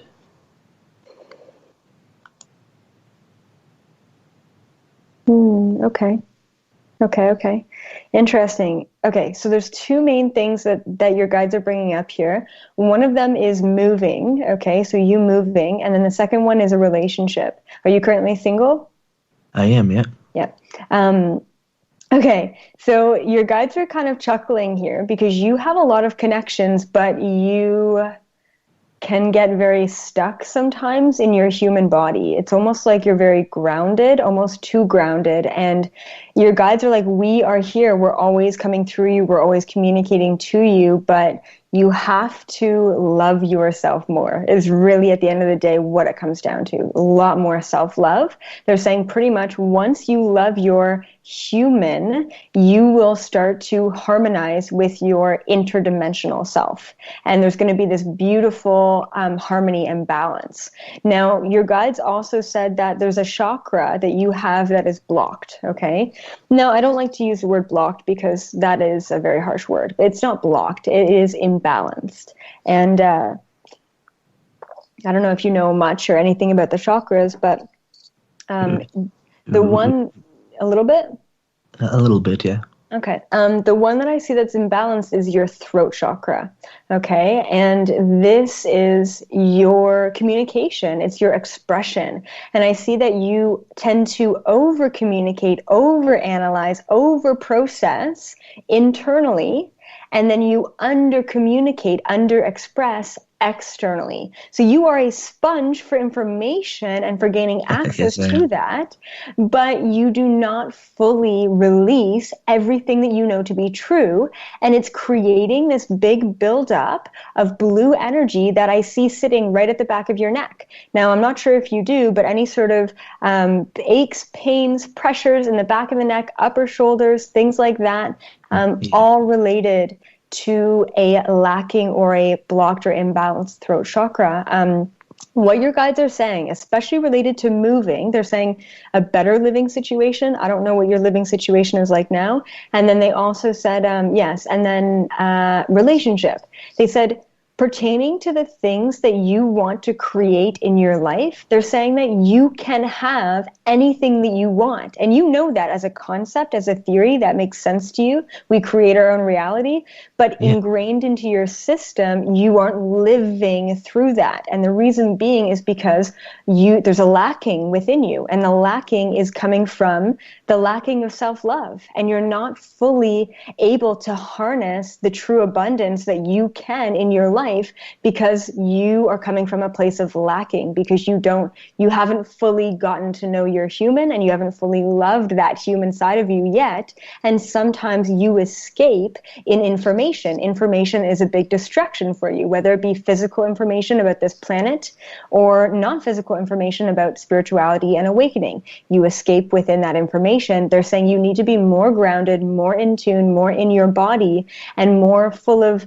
appreciation of your existence in this realm in order to create anything you want to. Now, talking about creating, a better financial situation, a relationship, and a new living situation, they're saying all you have to do is speak it into existence. All you have to do is know that you deserve those things, and those things will be created for you in your life. Yes. Yes, exactly. And they also said that what would help is you writing it down as well. And they're saying that because you're so analytical and you've got so much information, your idea of what you want or what you want to create, it changes quickly. And they're saying that every week, once a week, say Sunday is a great day to do that today, and taking even 5 minutes out of your day to write down what you want to be creating for the next week, what you want to be creating for the next year. And the more and more you put your intention towards that, the faster and faster something like that will be created. Now, once again, as far as like timelines are concerned, they're not giving me too much of a timeline, say, on a relationship or things changing in that way, because it really does come down to you understanding these concepts a little bit more. And they also said, yes, the summertime is going to be a great time for you to fully access the harmony between the spirituality and the physicality of this existence. So there's going to be a harmony that's going to be happening this summer. And they just keep showing me you out in the middle of the woods, like climbing over rocks and like trees and stuff. Yeah. So like what they're saying.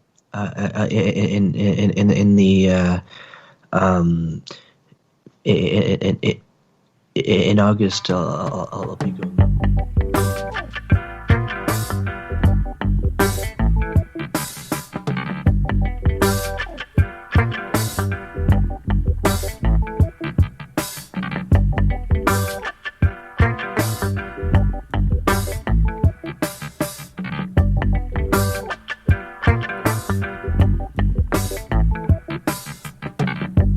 We are reincarnated souls from that time, living on earth, air and water.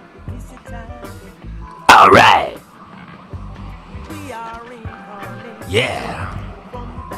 You're on the Spreaker Underground, baby. SUDN.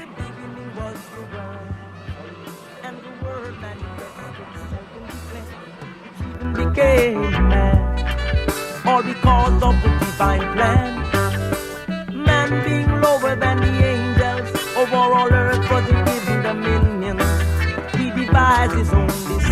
instructions, but the word lived on and on. He who is weary, let him come hither. He who is eyes to see, let him look yonder. He who is thirsty, let them drink clear water. Drink water, children. Drink water, children. Cause it's the age of Aquarius. Yeah, this is the Wolfman. All right. Anybody on Spreaker who wants to get a show on this network, this is for everyone. Just email me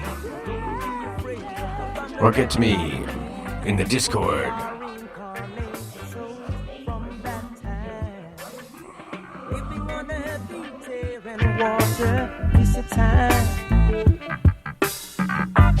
We are reincarnated souls from that time, living on earth, air and water. In this your time, nothing is new under the sun. All has been here since time begun, and with all the years we've spent, only changing names protect the innocent, like a seed planted by the water, here to die before new birth. Changing its form to another, taking on a structure just as the first. He who is weary, let him come hither. He who is eyes to see, let him look yonder. He who is thirsty, let them drink clear water. Drink water, children. Drink water, children. Cause it's the age of Aquarius. Can't you see it's dawning? It's dawning. It's the age of Aquarius. See it now, man. It's dawning. All I can say, y'all, it's the age of Aquarius. Keep your love like burning. Children, keep on being afraid.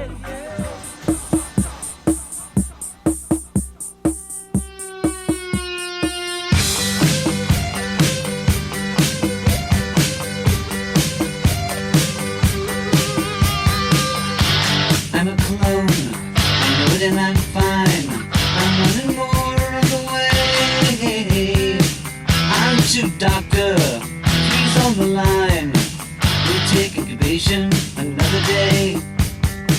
I'm all alone, so are we all. We're all clones. All are one and one are all. All are one and one are all.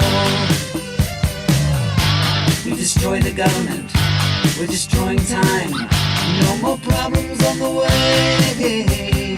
I'm through, doctor, we don't need your kind. The other ones, ugly ones, stupid boys, wrong ones. I'm all alone, so are we all. We're all clones, all are one and one are all. All are one and one are all. Is having problems adjusting to his clone status. Have to put him on the shelf. All day long we hear him crying so loud. I just wanna be myself. I just wanna be myself. I just wanna be myself. Be myself. Be myself.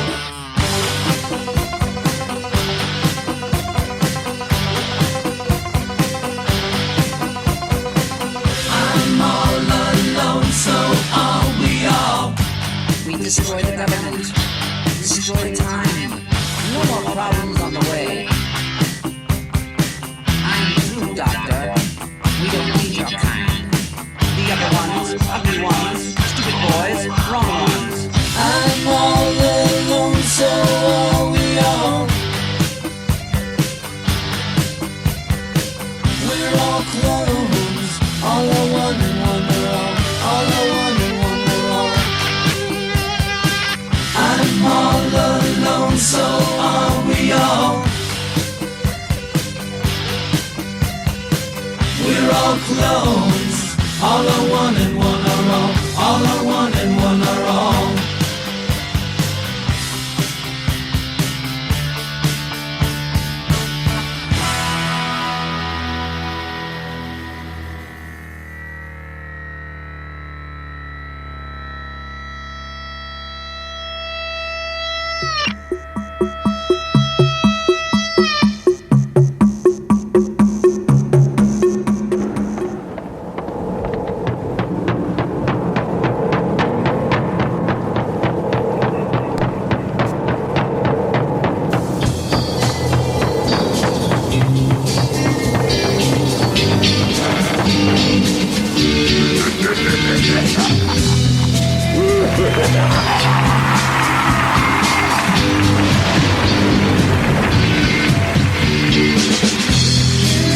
She's used on the sidewalk all around you.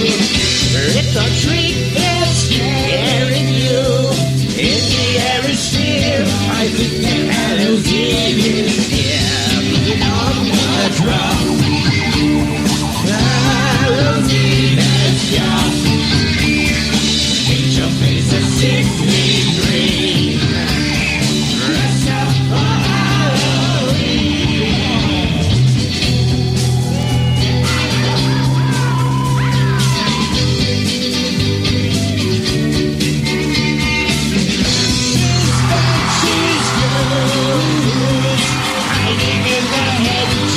waiting for a miracle.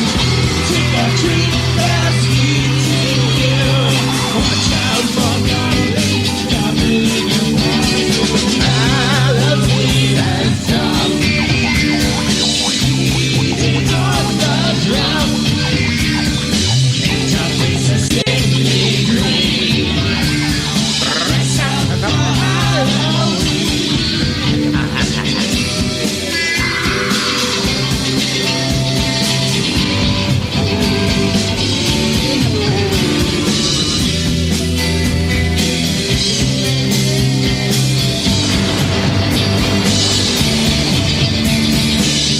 Halloween has come, beating on the drum. Paint your face a sickly green. Dress up for Halloween. Halloween has come, beating on the drum. Paint your face a sickly green. Dress up for Halloween.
station, asking for deliverance of just one girl. One girl to come cross my path, proceed on my roads. Dark angel descending from the sky, come to darken our nights.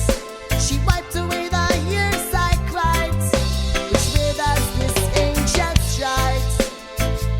Descending from the sky, come to darken our nights. She wiped away the years I cried. Which way does this angel? Said I have her, said I had her, said I want her, just don't need her. You receive what you crave, you still won't be satisfied. The question still rolls in my mind, yet I wait and leave her for false assumption. Want the company of depression, yeah now. Only one who answered the call. Lift I to my feet when my knees get to the fall.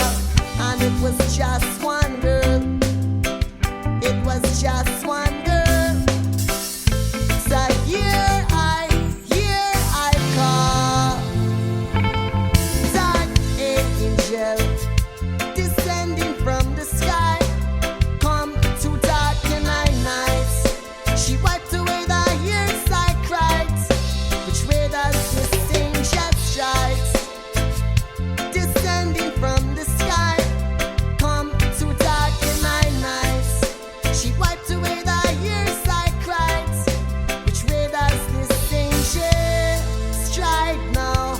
Stride now, stride now, stride now, stride now, stride, stride, sight to love your name.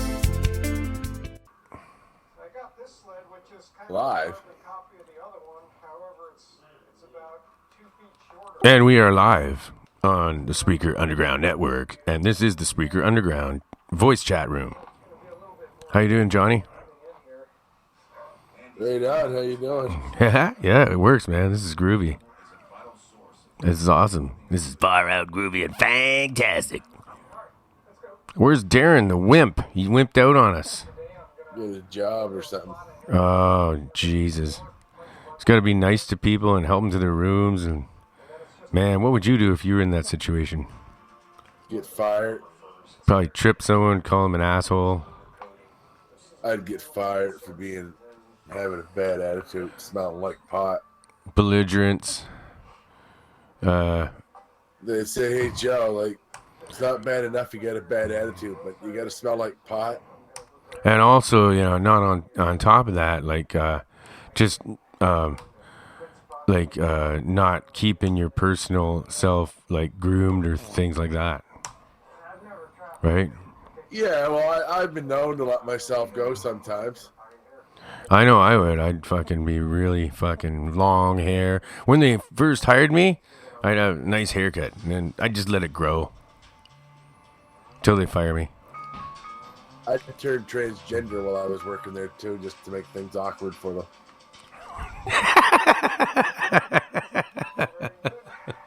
I don't know if I'd go that far, but yeah, maybe wear a tutu and just at work. I'd only be transgender at work.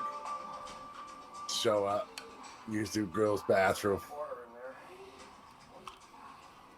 Yeah, hide in the shower, and then want everybody to call me Polly. Wait till they're having sex in the hotel room, and then jump out and go, surprise! I'm here.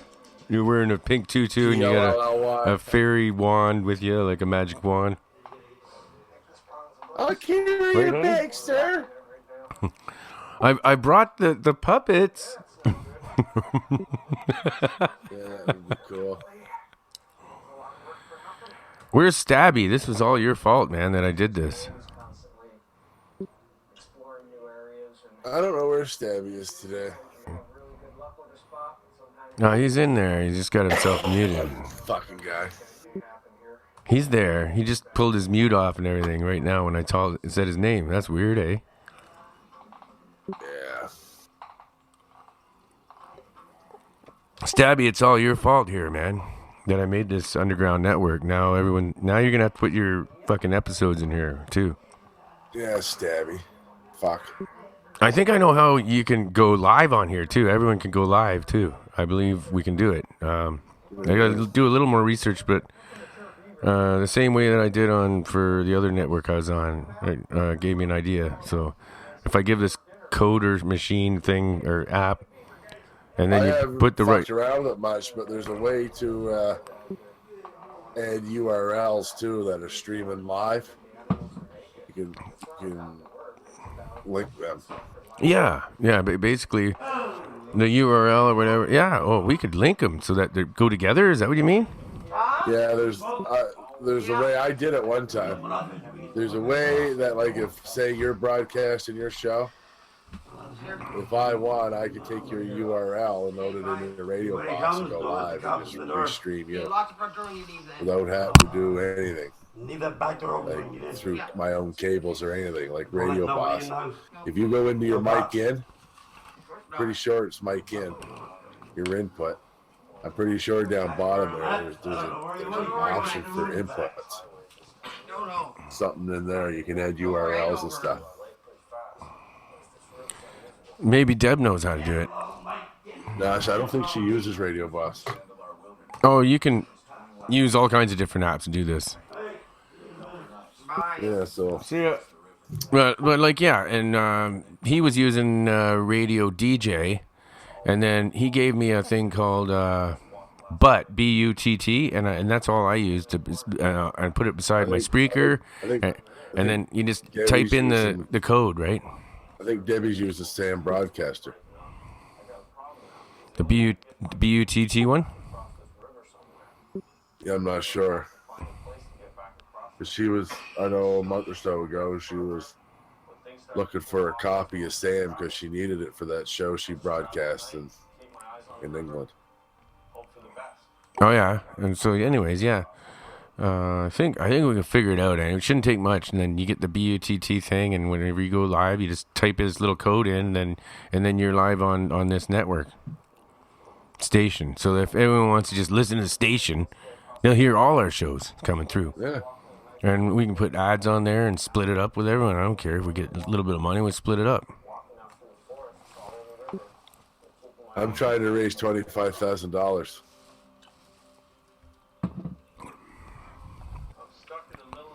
Yeah, I think it's better this way. I don't know, but yeah, this is 25 grand. This is just a place where we can post our shit and everyone's there. And if you want to listen to a 24-hour feed, then you got one.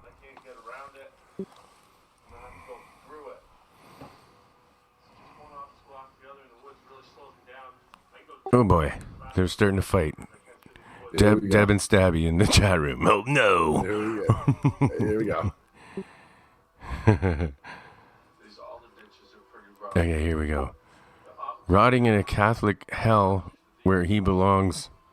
I think you meant drowning or frowning.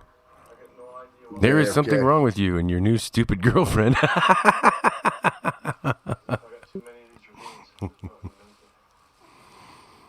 I'm not going to read too much of it. It's private chat, but that was funny.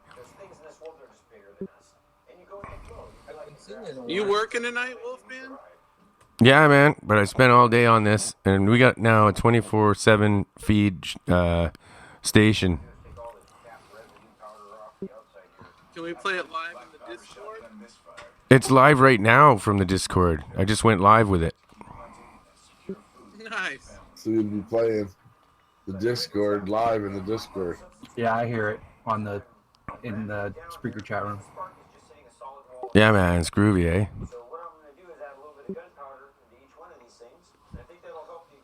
Can I find it in the Discord, or do I have to go to Spreaker? No, you go to Spreaker, and you go. I have a new channel, and it's called the Spreaker Underground Network. Or it's a new. Actually, it's listed as a show. It's listed as one of my shows right now. But eventually, I'll have another. Yeah. You know, we'll do something else.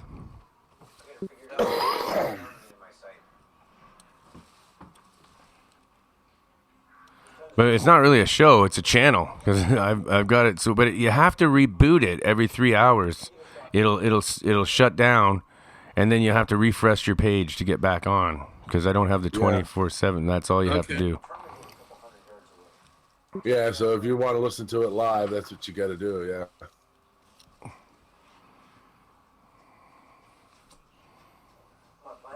So anyway, I'm going to put the feedback on here because it's the top of the hour. It'd be a good time to start a new one, and then I got to get ready for work, guys. Yeah, I'm gonna go watch hockey and masturbate probably. Think about Stabby in his pajamas. Great idea. I'll do that while I'm getting ready for work. Necessarily those of the network or anyone affiliated. There will be mature and possibly immature content. Viewer discretion is strongly advised. As a matter of fact, I probably wouldn't listen at all. Oh, he's got the poopy pants ones. You know what I mean? He's got the trap door in the back of him. Oh yeah, that's for easy access.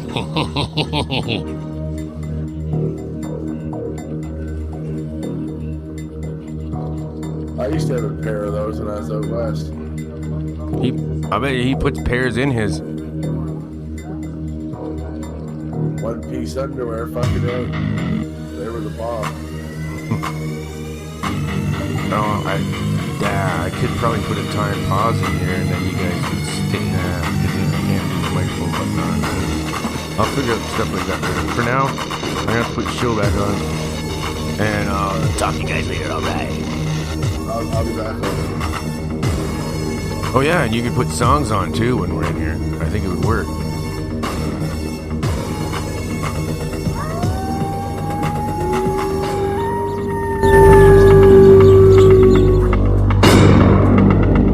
Welcome to the Monster Castle Radio Show.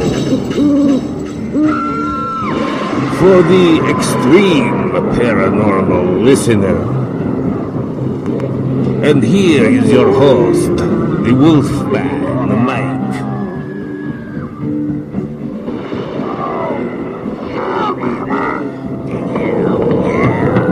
This is where the real freaks hang out, alright? Yeah.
Good evening, and welcome to the Monster Castle.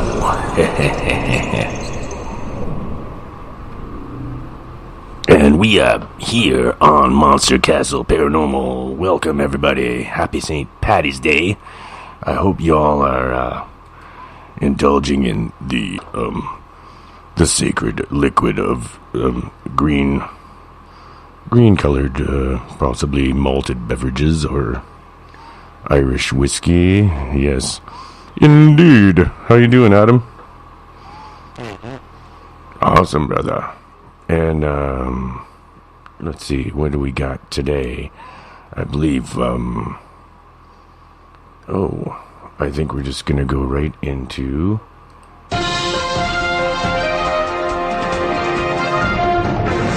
Monster Castle News with Adam Strange.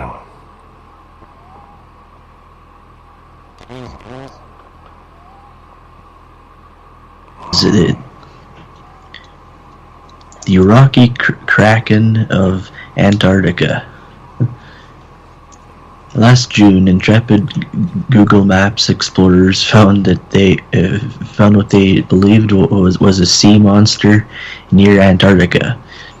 Possibly, they thought, evidence of the legendary kraken.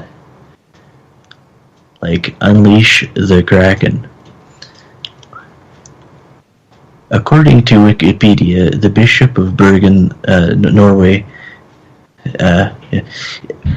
Eric, and his Norwegian last name, apparently,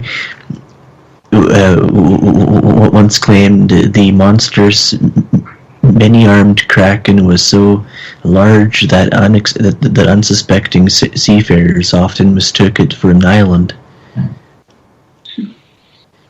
Its most dangerous quality, he said, was not its wild appendages or gnawing teeth, but rather the whirlpool it would leave behind as it vanished back into the sea. Did it really exist, though?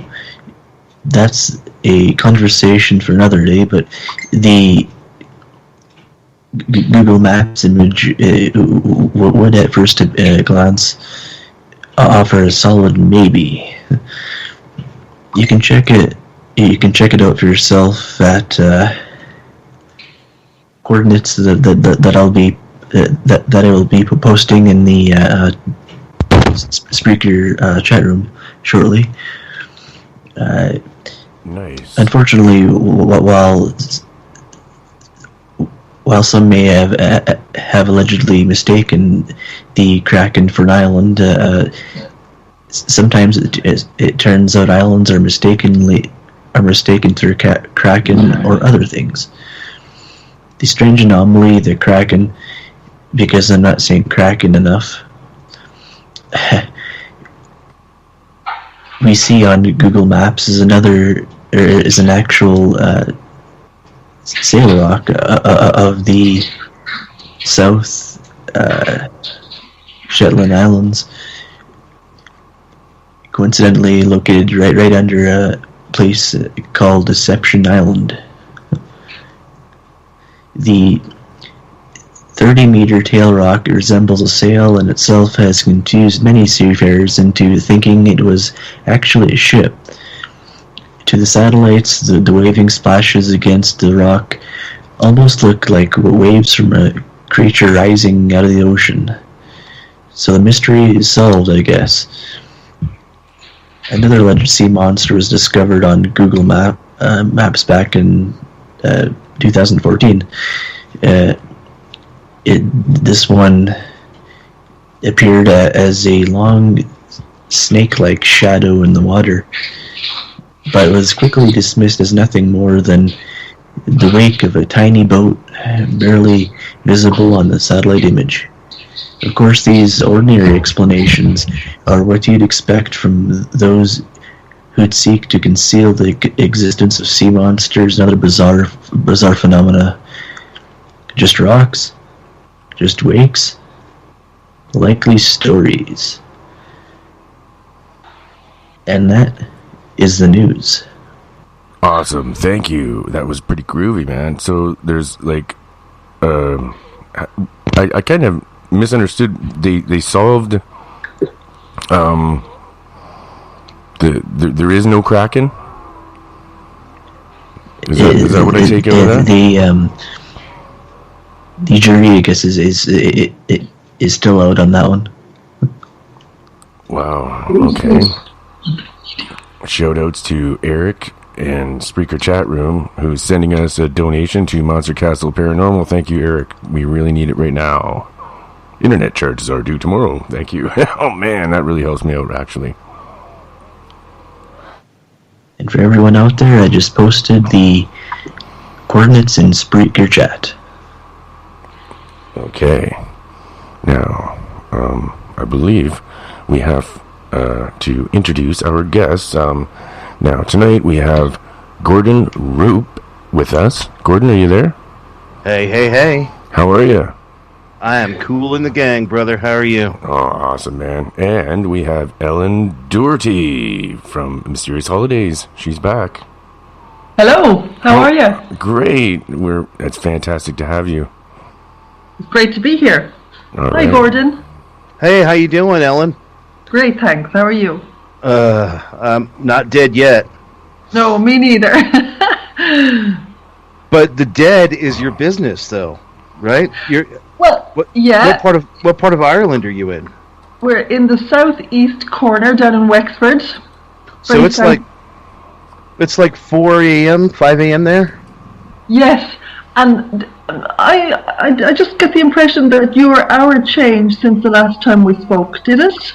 Did your hour move? Oh, yeah. No, we go up. We spring forward, fall back. So in the spring it goes ahead, in the fall it goes backwards. Yeah, we haven't done that yet. So the last time I was on, it was an hour later. Now it's 4:15. Yeah, I had to look it up on my phone. I was going by the time in Belfast. I wasn't sure where you were, so I'm like... This is a tiny island. We're all on the same time. Well, I don't know that. I'm an American. I'm ignorant. You got to, Yeah. Likewise, for me, so far away from you over there. So we'll have to forgive each other. Well, I'm in America. Mike and Adam are in Canada.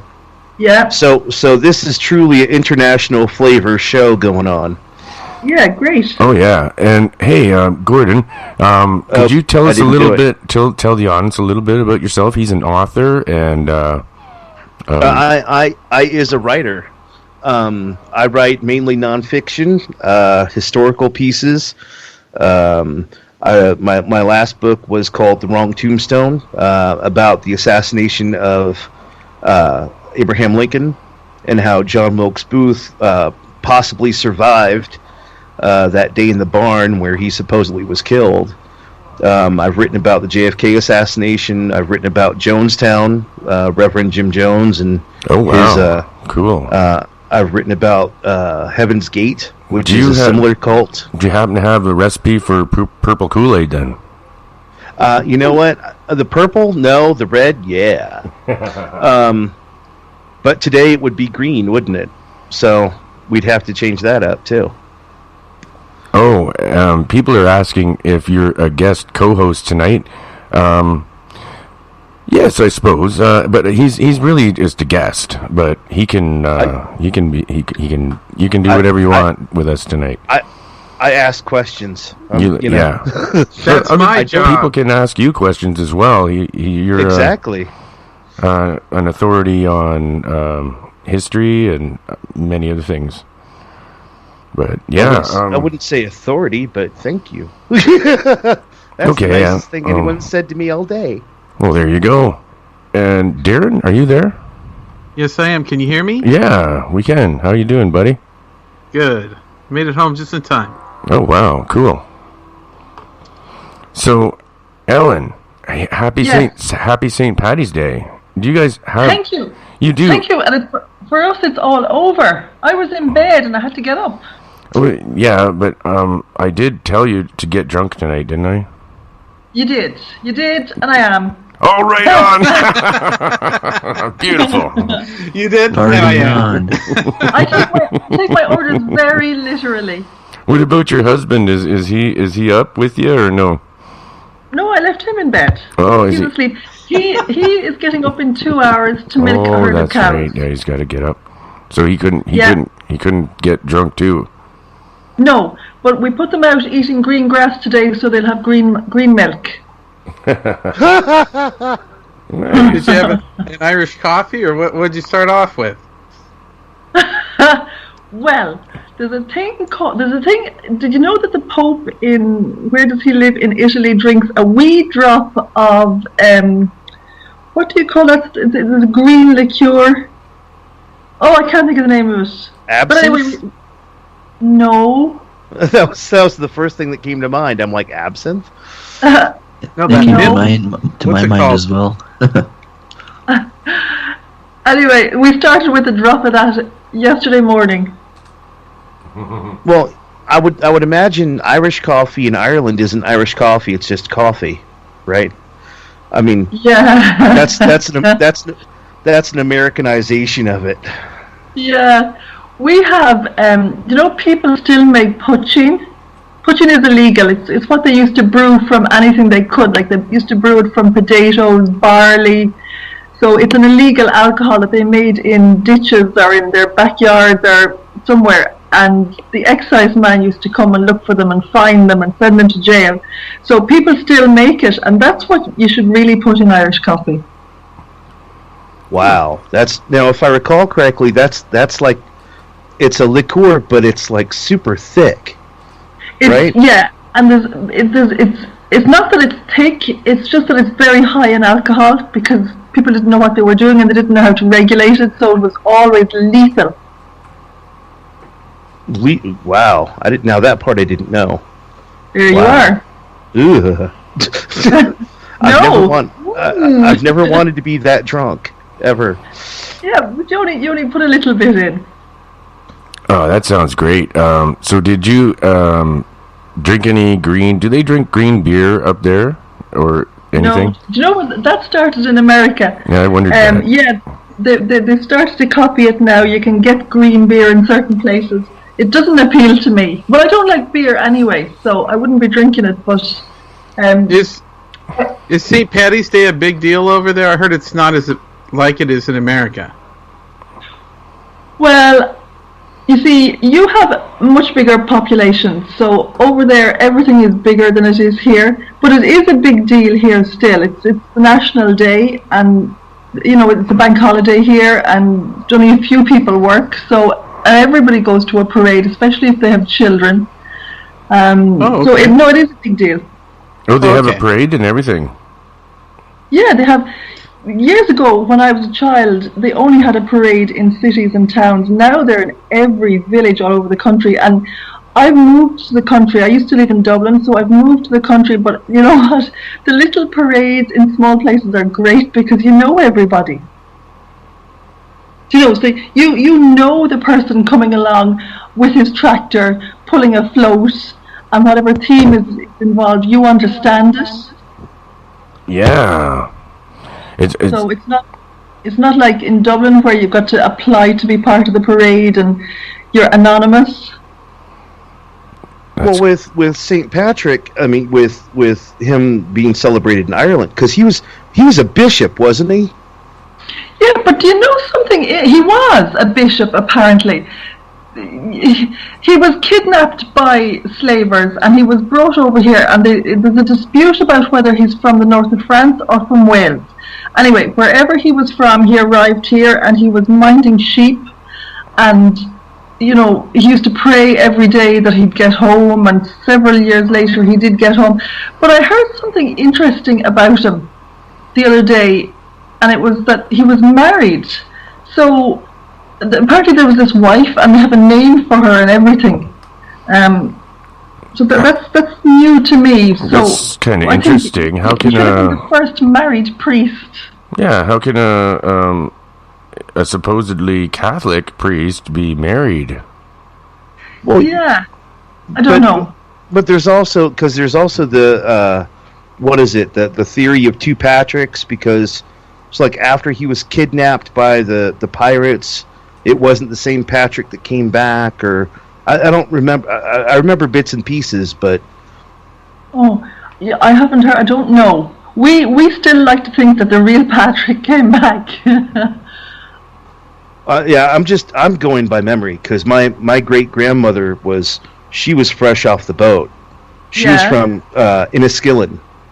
Oh yeah, the north. And so she had the thick accent, and she would tell me these stories, and so I know bits and pieces. It's just I'm just trying to go off of memory, and let's face it, I'm an old man, and my memory is not what it used to be. Yeah, but you've gathered a lot of information on the way. Yeah, that's interesting. I haven't heard that before. But you know something? They didn't keep records very well back then. There was nothing written, so it was all word of mouth. So you know the stories went in every direction. Yeah, no, I agree. Yeah, exactly. And another question. You probably didn't notice your your grandmother's accent, did you? Oh yes, I did. She had very thick accent. Oh. Yeah, Graham had oh my God. Sometimes when it was impossible to understand her. Oh, because when you grow up with somebody, you don't notice those things. Well, it was because my grandmother and my mother had were very American accent, as it were, and then you talk to Graham, and it was polar opposite. Yeah. So I think that's why I noticed it was because of the differential. Yeah. Interesting. But I don't want to. I'm like, I can feel the dirty stare from Mike. I'm getting I'm taking over. Talking. Yeah. I'm taking over his show. Okay, we got a question from the Spreaker chat room.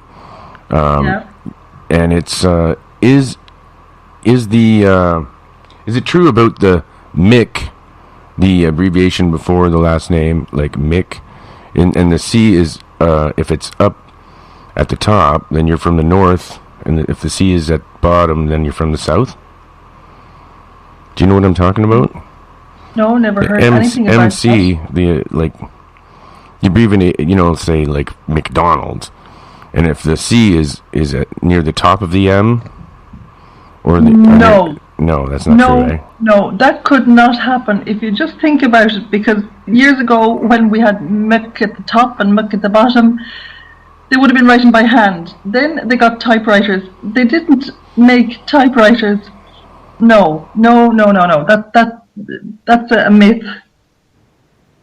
I just I have seen it when it's written by hand. That reminds me of way back when people used to actually do handwriting. Yeah. Way back then, remember? Yeah, we went to school. Some kids don't even know cursive anymore. We had to write with our right hand, and if you were left-handed, you had to write with your right hand, or you'd be whipped. Right? Yeah, back in 1881. Yeah. Yeah, they were cruel back then. Oh, yeah. But you know what that does? I know it's a terrible thing to do to a child, but nowadays you, in we're living now, you should use your other hand because it's good for your brain. It wakes it up, it makes it think, and it's making it learn something. Sorry, that's my alarm going off. That's my alarm to get up. All right, to be on the time radio. to get up. All right, everybody. Yeah. Get up now. I was an hour behind, yeah. Yeah, it's time to get up and drink. Okay. Yeah. Mike, you should use your other hand for drinking. Well, I'm using both.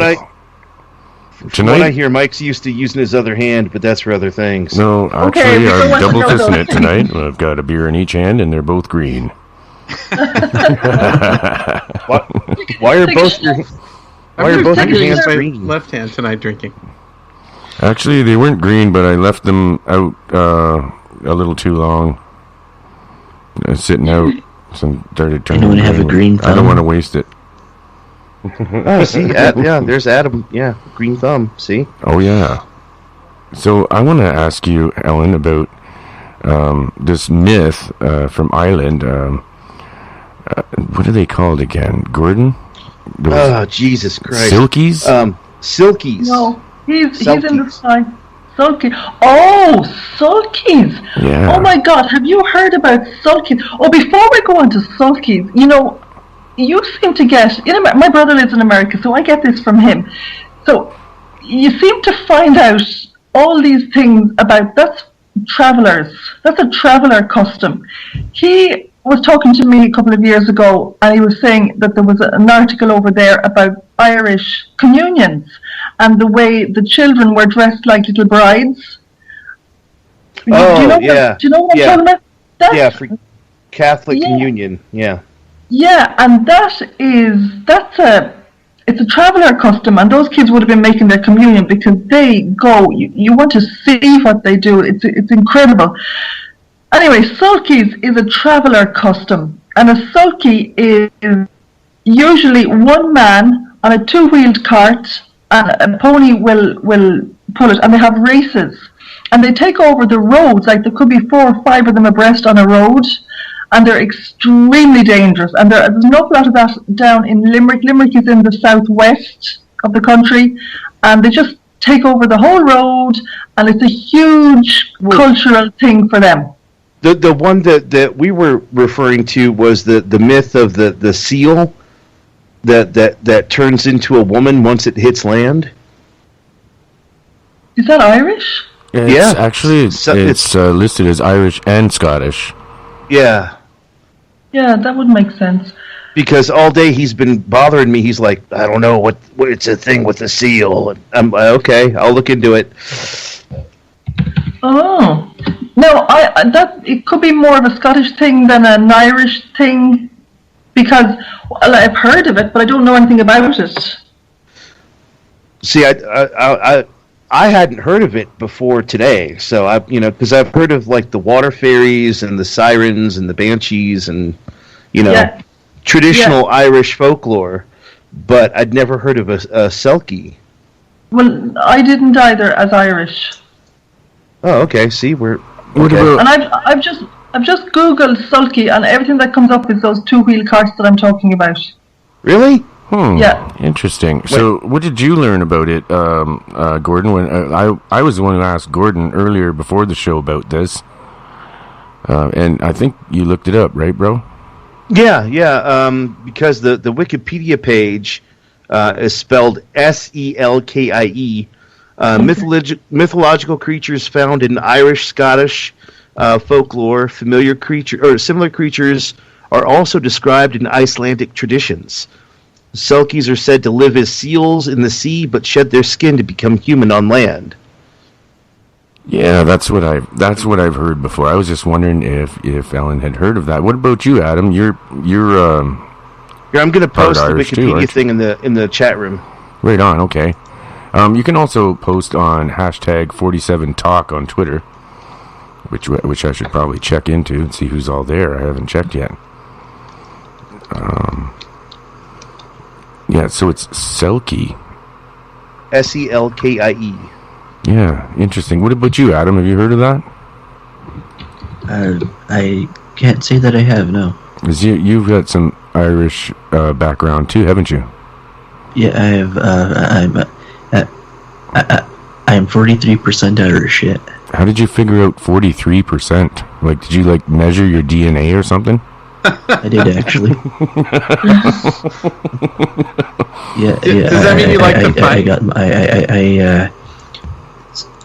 So we only have to 43% kiss you. And send it to Ireland, and what do you know? So only have to did kiss you him. Really? I did, yeah. Wow. Are you serious? And where else are you from? I also have Scottish blood in me, and I have Roman blood as well, and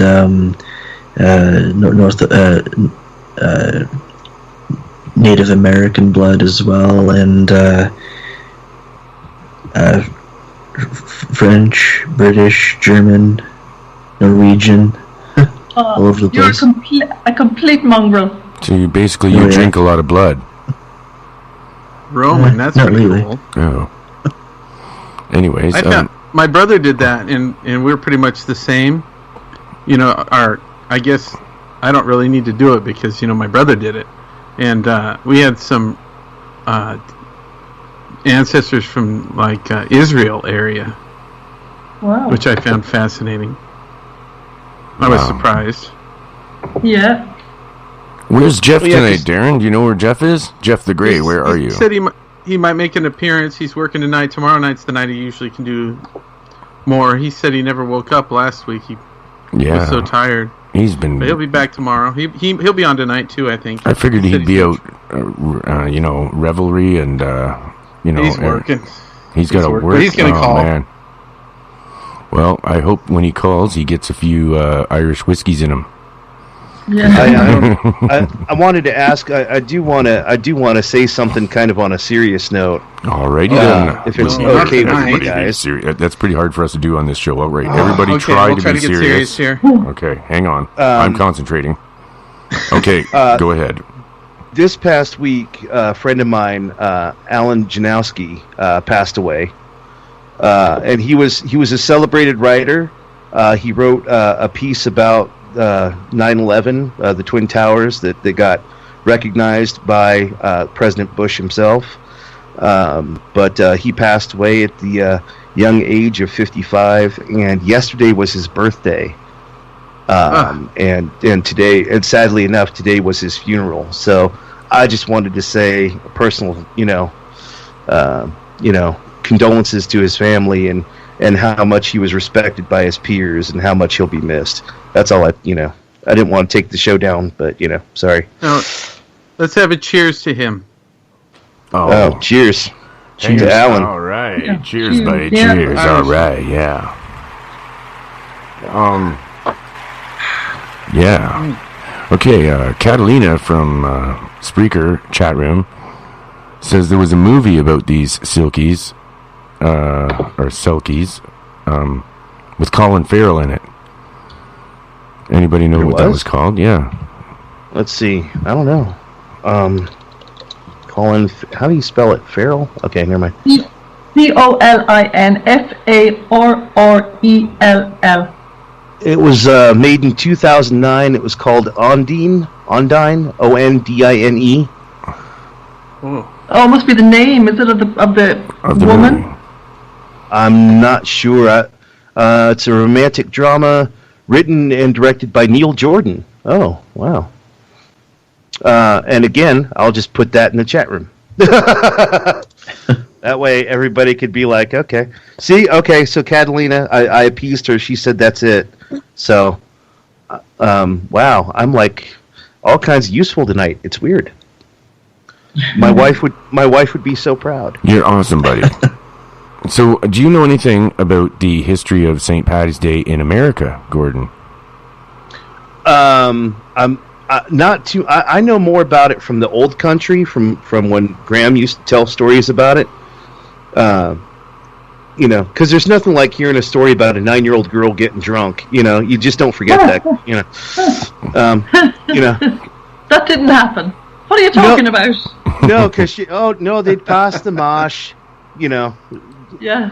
She never called it whiskey. She always called it mash. They'd Yeah. pass the mosh, and we'd have a grand old time. And you hear the stories. As far as the Americanization of it, I don't really know. I know. Let's see. There's the myth of his staff, right? That turned into a tree. Like St. Patrick's staff turned into a tree. Oh my God, I don't know where you're getting these stories. That, you see, the story I know about his staff is when he was being ordained, somebody had a big staff and they banged the ground with it, but his foot was there, so it went through his foot, and he thought it was part of the ceremony, so he just stood there. That's the only story I know about a staff at St. Patrick. Well, because it's his walking. Let's see. I'm trying to. Like I said, most of this I'm going just on memory. Because there's that. There was he banished all the snakes. He was able to speak with what was it? The elders of Ireland, like the old ghosts of Ireland or something like that. Yeah, it would have been the chieftains. They would have been the elders. And because like I said, I'm just trying to go off of memory. Yeah. as far as the Americanization of it goes, I'm really not all that familiar. I don't know, guys. Anybody? Oh. Well, No, the only I'm thing hoping I Ellen know knows about better him. than we do. I'm not sure. Do you know about how it took off in America differently than in Ireland, and why? St. Paddy's Day? Yeah, well, we always we stand with our mouths open at what the Americans do compared to what we do, but it's because Why's that? It's because you see the population is bigger, so the crowds are there, the interest is there to make things different. I think it was the Americans who started dyeing rivers green, and then you see American people are very, people come here with their American accents and they tell us they're Irish. And when I was a child, I used to say, what are they talking about? But it's their roots, and their roots are very important to them. So they grab St. Patrick's Day by the horns because they just want to celebrate where they're from. And while we go on over here and we have our little parades and we half-heartedly go and we look at them and we clap hands, they go all out over there. So that's what I think. It's got bigger and bigger and bigger. And we just stay the same. No, that makes sense. People want to reconnect with their Irish roots at least once a year here, and living over there, you're always connected. So that makes sense that they would celebrate a little more wildly over here, I would imagine. Yeah, but there's also more money over there, you've got to remember, so they can do things in a bigger way. Right. How many people live in Ireland? 4.5 million. So about the size of Los Angeles or something. Yeah. In the whole country. Yeah, it's not too many. Yeah. How many big cities are there? The big cities, we've 3. We've Dublin, Belfast, Cork. Then there's Galway's a smaller city. And Limerick. And Cork is, from what I understand, a very, very small town. Yeah, it is. By comparison to America, these places are not cities. They're villages. Well, yeah. Well, let's see. Who is it? The most famous person out of Cork is Graham Norton, I think. Oh yeah, jeez. You've heard of Graham Norton? Yes, he is. I watch BBC a lot, so I'm. Yeah. I'm. And growing up, I had British neighbors. So I'm very familiar with the slang, dog's bollocks, people, you say that to people, they're like, what are you talking about? No, it's the dog's bollocks, Bob's your uncle. Who's Bob? Yeah. So I'm familiar with some of it. Yeah, no, Graham Norton is fantastic. He's a desperate drinker. The man is always drunk, but he is from Cork. Oh, really? I didn't know he was. Oh, okay. I didn't know he was a lush. That explains a lot, though. Yeah. See, Mike, you would dig Graham Norton. At the end of his show, he has people sit in a chair and tell a story, right? Does he electrocute people? No. He dumps them over. After making him tell the story? Oh my gosh! He pushes the chair over. Well, no, it's on a switch. It's on a switch. So if he doesn't like the story, he pulls the switch and they dump over. Oh, that's a great idea. We should do that on our show. Well, you tell a story, and then if it's not good, we'll think and electrocute him. Yeah, it's awesome. The presenter is the one in charge of whether he thinks it's a good story or not. Yeah, so it's pretty novel. Yeah, or you can always just one of those, right?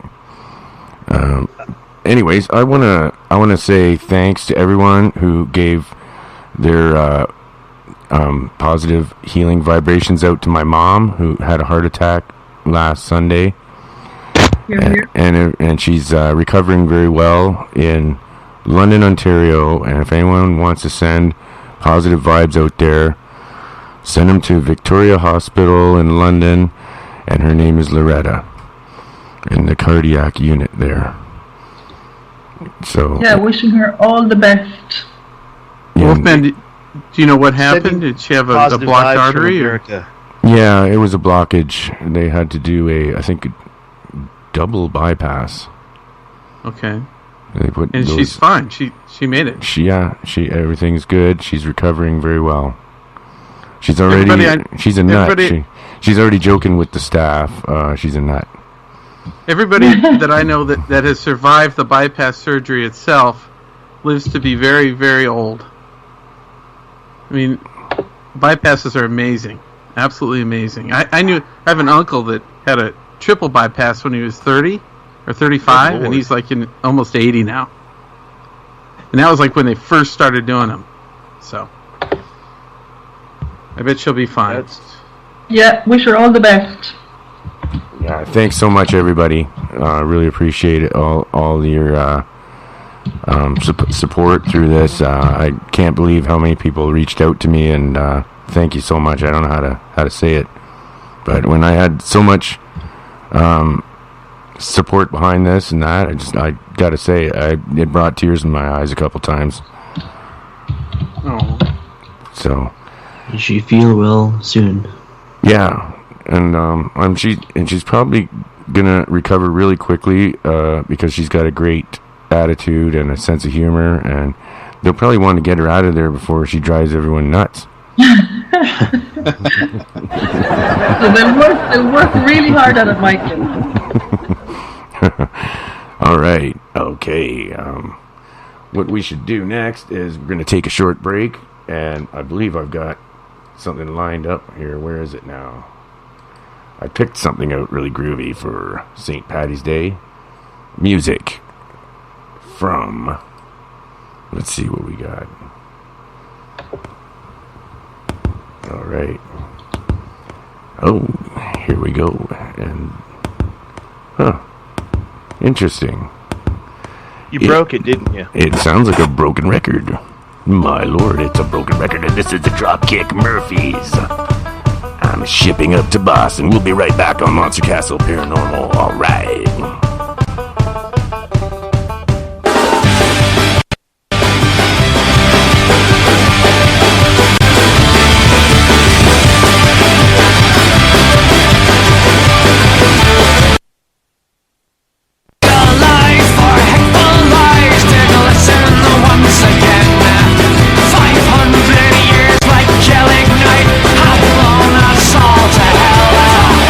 Savior rests while on his cross we die.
I hope everybody's I hope everyone was doing a nice Irish hoedown with a beer in your hand while you're, Yeah. I almost spilled it all over my underwear. Did you? Yeah, me too. All right. We got a question in the chat room. How many big, huge bands have come out of Ireland? Well, and I've got an answer to that one. All right. The top 10 Irish bands are Stiff Little Fingers, Dropkick Murphys, Flogging Molly, the Dubliners, the Cranberries. Yeah. Interesting. I didn't know that. Well, and My Bloody Valentine, they're a good band too, and you too, the Pogues, Rory Gallagher, and the Pogues, I guess. What's the other one? The Van Morrison, Thin Lizzy, and U2. Yeah. Oh, Thin Lizzy, that's the best. Thin Lizzy. Oh God, what was it? Not Green. It wasn't Greenhouse. It was Hot House. Hot House Flowers. Oh, they're a great band. They're from Ireland, I think, right? Yeah, they are. Yeah. And because I remember the Pogues from way back in the day. And Ellen Doherty, she's amazing too. Absolutely. Yeah. Only she can't sing. Oh yeah. What instruments does she play? Yeah, they're not my own. I heard that the fiddle comes from Ireland, right? The fiddle, does it not? Yeah, but the traditional Irish fiddle. But then they say it comes from Ireland. But if it comes from Ireland, how come there's the classical violin as well, which is the very same instrument? But anyway, it's got nice music. Maybe it's just the way that it's played. Yeah, I always wondered what's the difference between a fiddle and a violin. I think it's just, I'm not sure. It's the way it's just played. I don't country think music, country music stems from Irish folk music. I know that. And in the States, when it was mostly Irish folk music, that's and that when it as the country was young, right? And then fiddles are smaller. That's from what I understand. Yeah, I think there is a difference. Yeah. But I'm not a fiddle player, and I've never actually. That's one instrument I have played around with, but I've never really. I've never had one to play, so I've messed around on them. They're really hard to use a bow, but you know, fiddle with them. Yeah, you fiddle. Got to really? He's a fiddler. Oh, see. I thought James Cruz was bad with the puns, man. Oh, God. Ellen, do you know much about St. Patrick? Yeah, I know what we learned growing up. We learned all the bits and pieces as fact, and we believed them. So it's only now I'm learning that, they're not really as believable as I thought they were when I was growing up. So, were you going to ask me a question? Well, I was just wondering. I was just reading here about St. Patrick. At the age of 16, he was captured by a group of Irish pirates, where they brought him to Ireland, where he was enslaved and held captive for 6 years. Yeah. And then the Lord spoke brought to him him. They brought him over, and they put him minding sheep, because in those days they hadn't thought of penning them in, so these people used to mind them at night, and he was a minder, and he hated it. Would you blame him? No, not at all. And apparently he knew about Christianity, and by the way, it wasn't Catholic. He was just Christian in those days. But so he knew about Christianity, so he prayed. They prayed every night that he'd get home, and eventually he did. Right, he didn't really believe until he was captive, and he was praying, and then he got an internal locution. When something happens, you'll pray like hell. Yeah. Well, since we're talking about Irish folklore, an interesting story. I didn't know. the everyone's familiar with the Blarney Stone. Yes. But what I didn't know until my Graham told me was that in order to kiss the Blarney Stone, you have to hang upside down. Yes, you do. Backwards. Oh, And you and can back. see- I didn't know that part. Yeah, backwards. And you have to climb up to the top of an old castle which is falling down. And it's quite dangerous. So you want to be fairly sure-footed. So when you get up there's usually a man to help you because they have to do that nowadays. But when I went up years ago, there was no man to help. So you lie down and backwards you kind of hang out of a hole, and the stone is down the hole, we'll say, but the hole is on the way to the outside of the castle, so you can see the ground on the outside. It's quite scary. Yeah, Holy screw that. But no, everybody, if you come to Ireland, you have to. That's a great thing to do. No, I don't. Yes, No. you do. The whole world knows about the Blarney Stone. How could you go home and the people will say to you, did you kiss the Blarney Stone? And you have to say no. Yeah, no, I lived. Yeah. Yeah. It's great, though. It's great. And Blarney's a great place. Well, and they're known for was it Blarney's? They're known for what was they used to be a baking town or something, right? Is it I'm thinking of some other city that used to be like, they were known for like pastry shops or some bollocks like that. Yeah, don't know. I haven't heard that, but Blarney is a very small place. Blarney is outside Cork City. It's a trip away from the city. You can't walk to the Blarney Stone. And it's just a village, and they started to jump on the tourism bandwagon, and they built up their Irish shop. So they sell Boyne sweaters and, top of the morning to you stickers and that kind of thing. Now, as an Irish person, how much does that get on your nerves? Like, something? It depends on how diddledy-idledy they make it, because we do have a heritage, and we do have all these things, and in a lot of ways, it's fantastic that these things are celebrated worldwide, and a lot of these things are known worldwide, and a lot of there's a lot of tourism in Ireland, and we rely heavily on it. Mm-hmm. So when it gets too stupid, like when they start talking, the diddledy-idledy over the top, I get tired of it. Yeah, I would imagine. Yeah. And all in all, I'm very proud to be Irish, and I love being Irish, and we've brought a lot of things to the world. So from that point of view, we're proud. Right. No doubt. I mean, I was just curious as to how you view it from, because you're on the inside looking out. So, whereas like the whole world's kind of like, oh, top of the morning to you, all that, Yeah. And so I wanted to know what you thought. I mean, Mike, look, if I'm like stepping on anybody's toes, just let me know. No, that's fine. Go ahead. We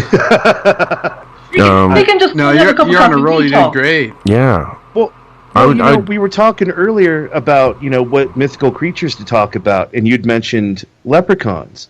Yeah. And I didn't know this, but they're considered to be a fairy. Yes, they are. Oh, yes. Yes, indeed. I didn't know that.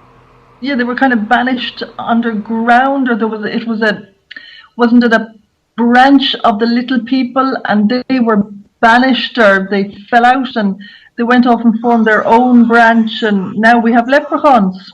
Yeah, it's like the son of Fergus or something, or... That's right, yeah. Yeah. You know more than I do. Well, I mean, somebody tells me to do research for a show, and, I don't play around. Well, good for you. And like I said, some of this I remember from Graham telling me, so it's, half of it's memory and the other half is research, but, Yeah. But now in Ireland, because Mike and I were talking about this earlier, Yeah. What's like the most popular like myth, like, between like banshees and all that kind of stuff? Like, what's the, what are the stories you tell the kids to scare them at night? Oh yeah, the banshee, yeah, and we have the bogeyman, but no, the banshee would be the most Irish one that we tell, and we still tell. And isn't it amazing what you'll get a child to believe? I could go on, yeah. Yeah. Or even full-grown people will believe things. It's amazing. Yes. Yes. Absolutely. Well, like the whole, what is it? Knock on wood, and all that other stuff that the superstitions that people have about breaking mirrors and Yeah, so, and people still believe all that. Oh boy. Oh St. dear God, what are you Patrick doing? Had an amazing life, and it's well documented. Are there any movies about St. Patrick? No, I don't think so. They keep saying that some of the huge American filmmakers like Metro-Goldwyn-Mayer and all them, they keep saying they're going to make some sort of a film about the Irish, one of the Irish tales, and apparently they can't decide which one, and they can't decide which one would be worthwhile. It's quite amazing because they make films about, parts of every culture. I don't think there's one about Ireland. Well, St. Patrick had an amazing life. There's one on, I looked on Google here, and there's one called St. Patrick, the Irish Legend, and it was a made-for-TV movie. Oh. With Malcolm McDowell, of all people. Good for him. Yeah, I guess so. Yeah, but on Google, there's not a whole lot. There's that in My Wild Irish Rose from the 1940s. Yeah. So I don't know. Ellen, where do you live in Ireland? Southeast County Wexford. Is that near a big city at all? No, I grew up in Dublin though. Does that count? That counts. Yeah. One of my favorite books ever was Angela's Ashes. Have you read that? Oh yeah. Yes. McCourt. I did read Frank that. McCourt. And I read the next one, which was Tis. Did you read that? No. It's a kind of a follow-on. I started to, and then I got bored. It's just him teaching in America, kind of, right? But his brother wrote a book, too. Malachi wrote a book. Yeah, Malachi was over there. I think they all went over there, over to America, didn't they? But you know what people hate about that? I mean, he was probably telling the truth, and he told the story of his childhood as he remembered it. But everybody's tired of, the poor mouth, and they never had anything. But I suppose if you're living it, that was your reality, and that's what he wrote about. He was a desperate man to drink. That whole family were desperate drinkers. Yeah. His father was a desperate drinker, and he was from the north. Ellen, I got a question from the chat room here. Have you ever been to the Hill of Tara? Oh yeah, see, there's the Hill of Tara. Somebody has found that because that's where St. Patrick lit his fire. Yeah, so it has great significance. But yes, I have been to the Hill of Tara. What did he do there? He lit a fire. He lit a big fire, and that's where the kings used to sit. So he, obviously he went to the kings, and there was some hoo-ha. I think that's where they made him a bishop, but I'm not sure about that. But that's one of those mystical places in Ireland. Is it? Am I mistaken? But did he not drive all the snakes out of Ireland? Yeah, that's what they say he did. That's his biggest feat of achievement. Yes. And then they proved that there were never snakes in Ireland. Oh, interesting. That's a bunch of bunk. Wow. And the plot Good old thickens. St. Patrick. We